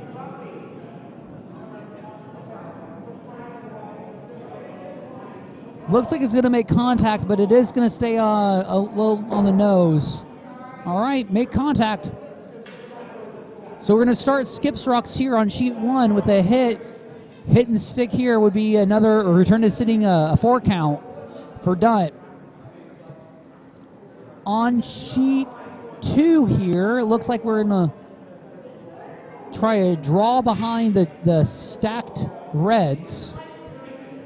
So the deuces, this, well, it's not going to say skips deuce because, well, it could be a skips deuce steal here. Zempel throwing his, no, am I lying? Yeah, I am. This is Mark's second one, not first one. My apologies. So Mark here trying to draw in right behind the 2 reds, shrink the scoring area as much as possible. They did also see how the turn happens, and that turn is going on right now. That's some turn there. You need to make sure you pass by both those reds, but it looks like it might be crashing if they're not. Oh, it's looking good. It's looking good. Nicely done. Great draw weight there. Gets right behind it. And from the warm room, it looks buried, but they have the button. So it'll be a draw to the button here for Ed. Nice clutch draw there by Mark Zempel.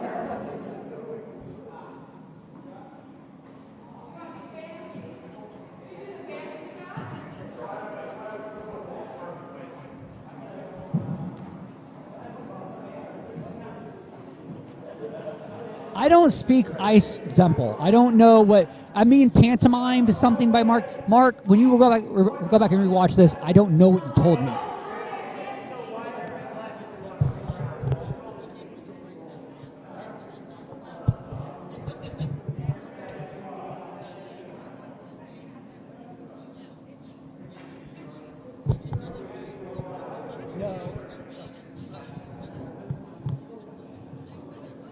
So we've got Hammer Rock right now for Zempel. I'm sorry, not Zempel, for Veltri on the 6th end, and we are on Skips Rocks on the 7th end for Team De Palma. So we now hammer away on sheet 2. Goal here is let's get that button.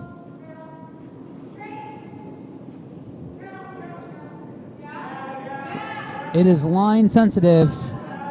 It's curling. It might actually push this back enough, but it's just going to hiss. It's just a miss. Real nice try there. So Team Zempel getting a steal of 1 there. So nicely done. Veltri has a lead though, 6-3 after 6 ends. On sheet 2. Looks like what we have here is Team Dutt sitting 4. That back red looks like it's the 5th rock. So it is, however, De Palma's hammer. But Brian looks to be just piling a one in there on the center line. Taking control of that center line, the top 8 center line would be an excellent placement for this. Even if it's off the center line and covering up that shot rock. Top 8 to sit 5. So here we go. Brian Dunt throwing his last of the 7th end on sheet 1.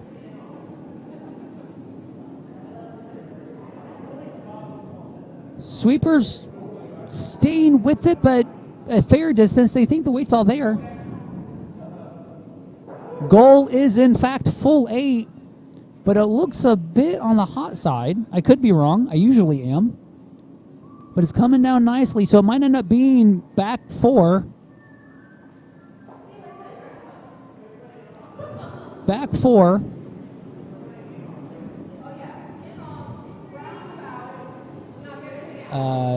The vice for De Palma is like, all right, so if we hit around the horn twice and hit all the yellows, we'll have a shot. I believe that's what I heard Kate suggest.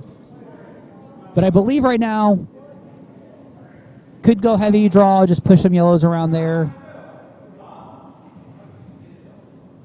I see, if you take a look on the right, you can see Northern Jersey on the shield. You can't see Central Jersey or Southern Jersey, but if you just push that yellow shot rock back enough, you might be able to be sitting, you might get your single there. And yes, I did sacrilegiously say there is a Central Jersey because there is a Central New Jersey.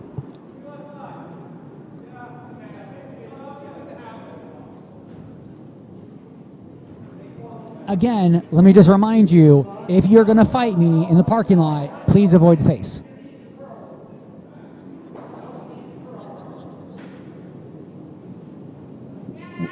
There is a Central Jersey, though. It's a tiny part. There is a waist, therefore the Central. Hammer shot is away. You're going to see it on the screen right now. It's going to be a hit, but it's going to be a single steal for Dunt. And that is handshakes on sheet 1. We want to congratulate Team Dunt, our Thrifty 2024 Plainfield Thrifty winners, the A event final. And we want to congratulate Team De Palma for getting to the A event final. So congratulations to everybody on sheet 1. We're going to shift our attention over now to sheet 2, but I want to thank everybody for watching this on sheet 1 right now.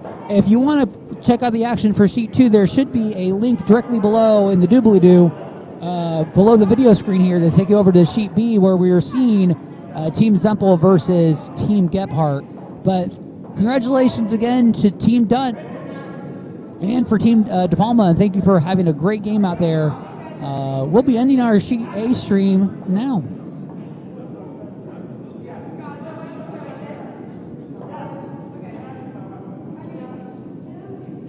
now we are fully vested into sheet 2 for our D event final. They might not have hung the score just yet, but Mark Zempel did get the Team Zempel did get a seal of 1, so it is a 6-3 game. We are now in the 7th end out of 8. We are now in seconds rocks right now. We've got a high guard for Zempel, and it looks like he's asking a second just to draw one in there. Veltri is sitting 2 rocks in the back tee line.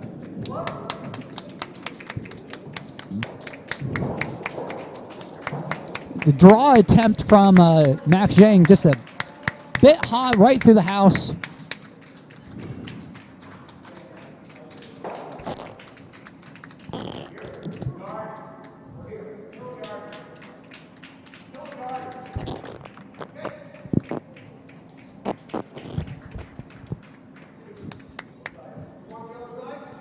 Applause in the warm room for our A event finalists and winners who came off the ice. And it looks like right now, Veltri is calling for the peel of the guard. It's always nice to get rid of that. You already have control. You already have hammer.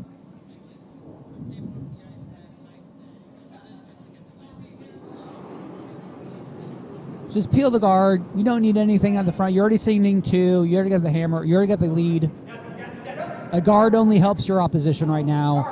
And it's curling a lot. You might stick around. So it just replaces the guard.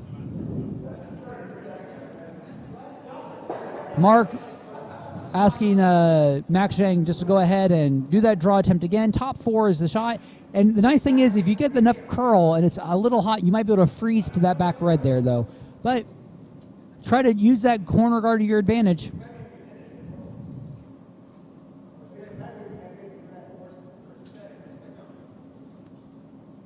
There is conversation because Max did say if I am heavy, I do get to hit the red. So switching the line here to come in as an out turn, still going for the top 4 draw. But again, if he's heavy here, you can run into some reds in the back. And they're already sweeping for the line here. Hard for the line. Want to make sure you pass this guard.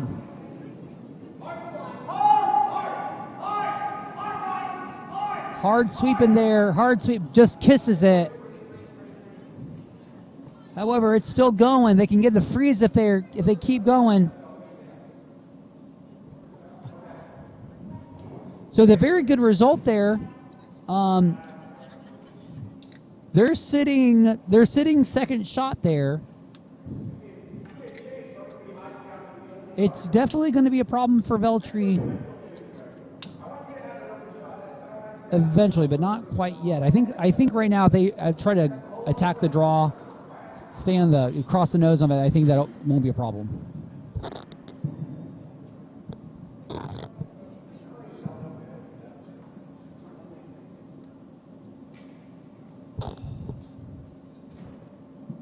So John Gephardt throwing his second rock here.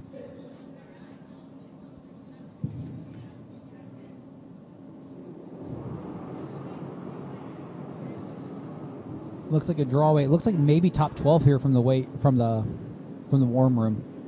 And of course, I could very well be wrong. Sweepers are on it. Pounding this rock, making sure that the weight's there. Curling nicely. Just needs to check up just a bit. Looks like it's going to end up back 8. Well, it is back 8, and you can see about a quarter of it from the warm room. But it's something that Mark's not concerned with. Get the draw. You got backing on that side if you want to do it as well. But keep going after the draw on this side. Good call here.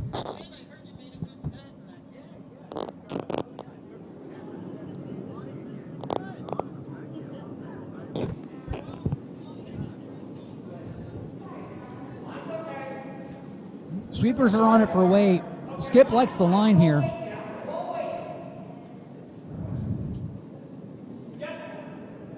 Weight call needs to be full 8 here. Looking good. It might actually end up being back 4. Just got legs there.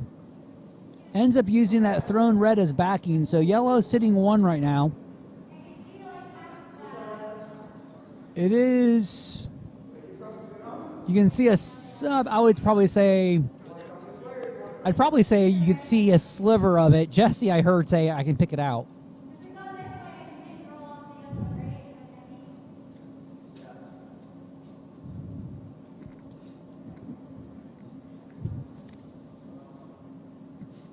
But it looks like it's going to be returning back to that draw. Like, I think this is the 4th draw on the same line. So just draw down to it.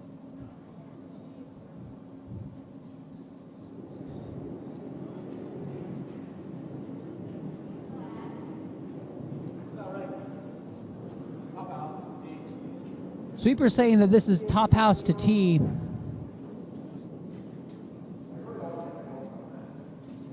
It's not bad here. It's starting to curl now. But it looks like it's tracking just like we saw from that last throw. So this might end up being back 8. You push this right through the hole. That's not bad. It's fully buried. Sitting 1. I wouldn't say fully buried. I think from the warm room you can see a third of it. But again, just draw down to it.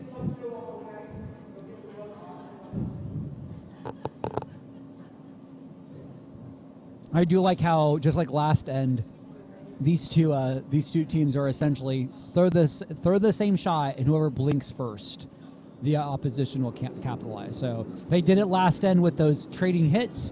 Now what we're seeing is we're trading draws on this side. So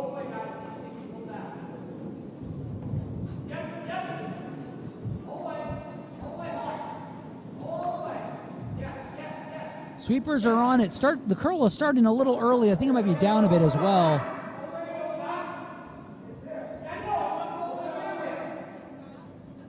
No, looks real good. Ended up being back 4 weight. Just a nice little kiss there. See about half of that yellow.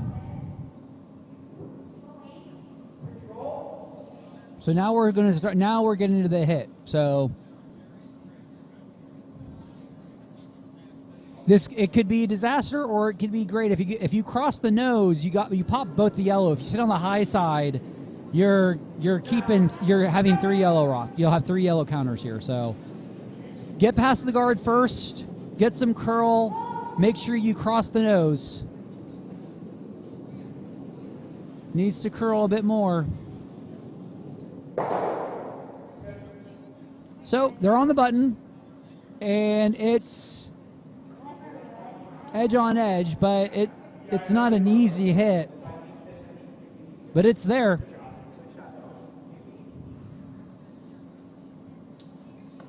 And I think that's what he sees. He's going to go for, I think, a down weight hit, but he needs to cross the nose because I don't think he wants to mess with any of those back yellows back there. So staying high side.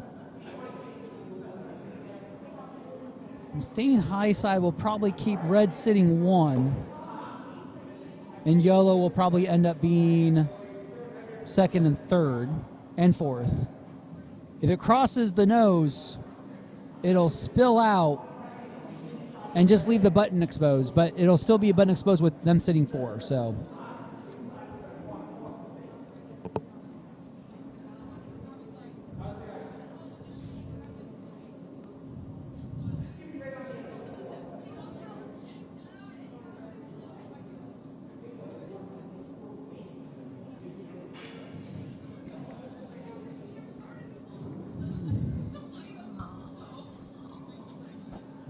all right, Mark Zempel getting ready to throw his first skips rocks here without hammer for yellow.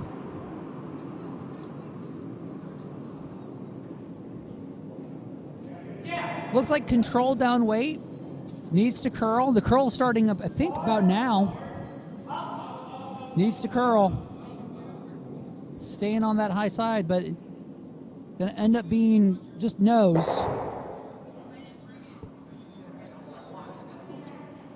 So red is sitting 1 right now.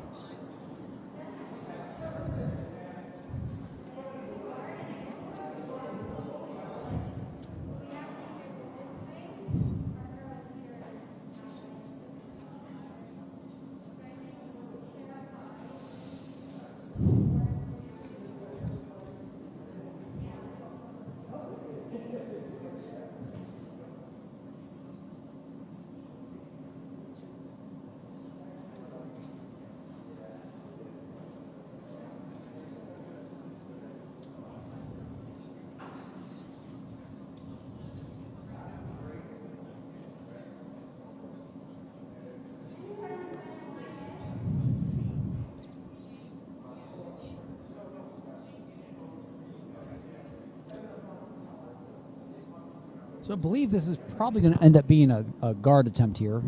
You don't need to go any deeper.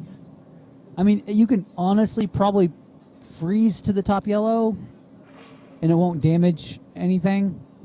But I kind of like having like a 3 guard here.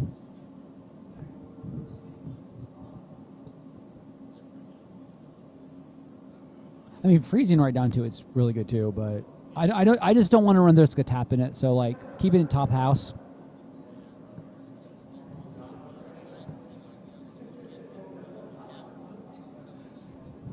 Yeah. The question on strategy really is going to be, if you're Veltri, what's the goal here? Is the goal we want to force you to take 1, or are they trying to set up a deuce here? I don't know.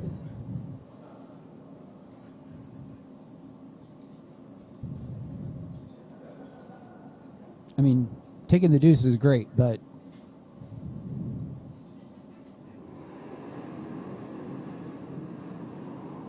so we got first Veltri rocks are away. Red does have hammer here.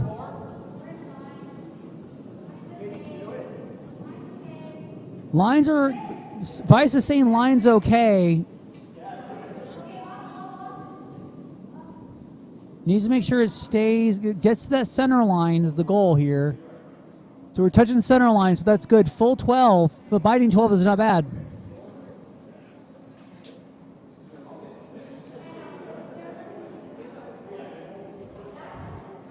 So it looks like the conversation is ending, like doing an in off of his own yellow to pop the red out that way.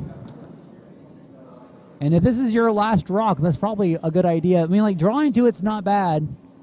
But, I mean, like, this is, well, no, drawing to it is bad. Because you might end up having a pocket for them to draw into. It's got to be the in-off. Well, you're also not losing your yellow, though, too. No, I'm just saying, like, with the in-off, though. You in-off, you sit 4. You don't run the risk of losing your yellow because of where that red is. But I don't know what I'm talking about.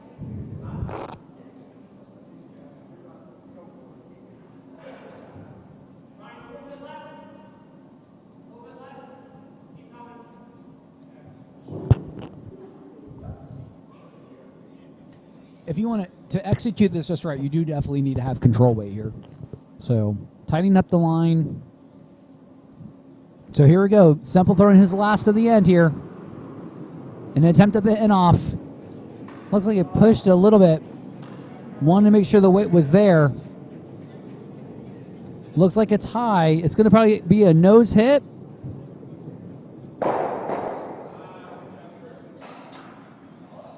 So they're sitting 2-3-4 right now. There is button exposed on both sides. So there is an opportunity for 2. What side is the one side you don't want to come off of?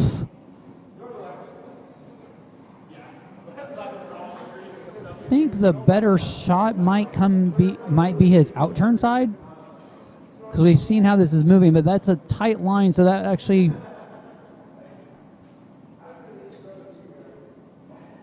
Wait.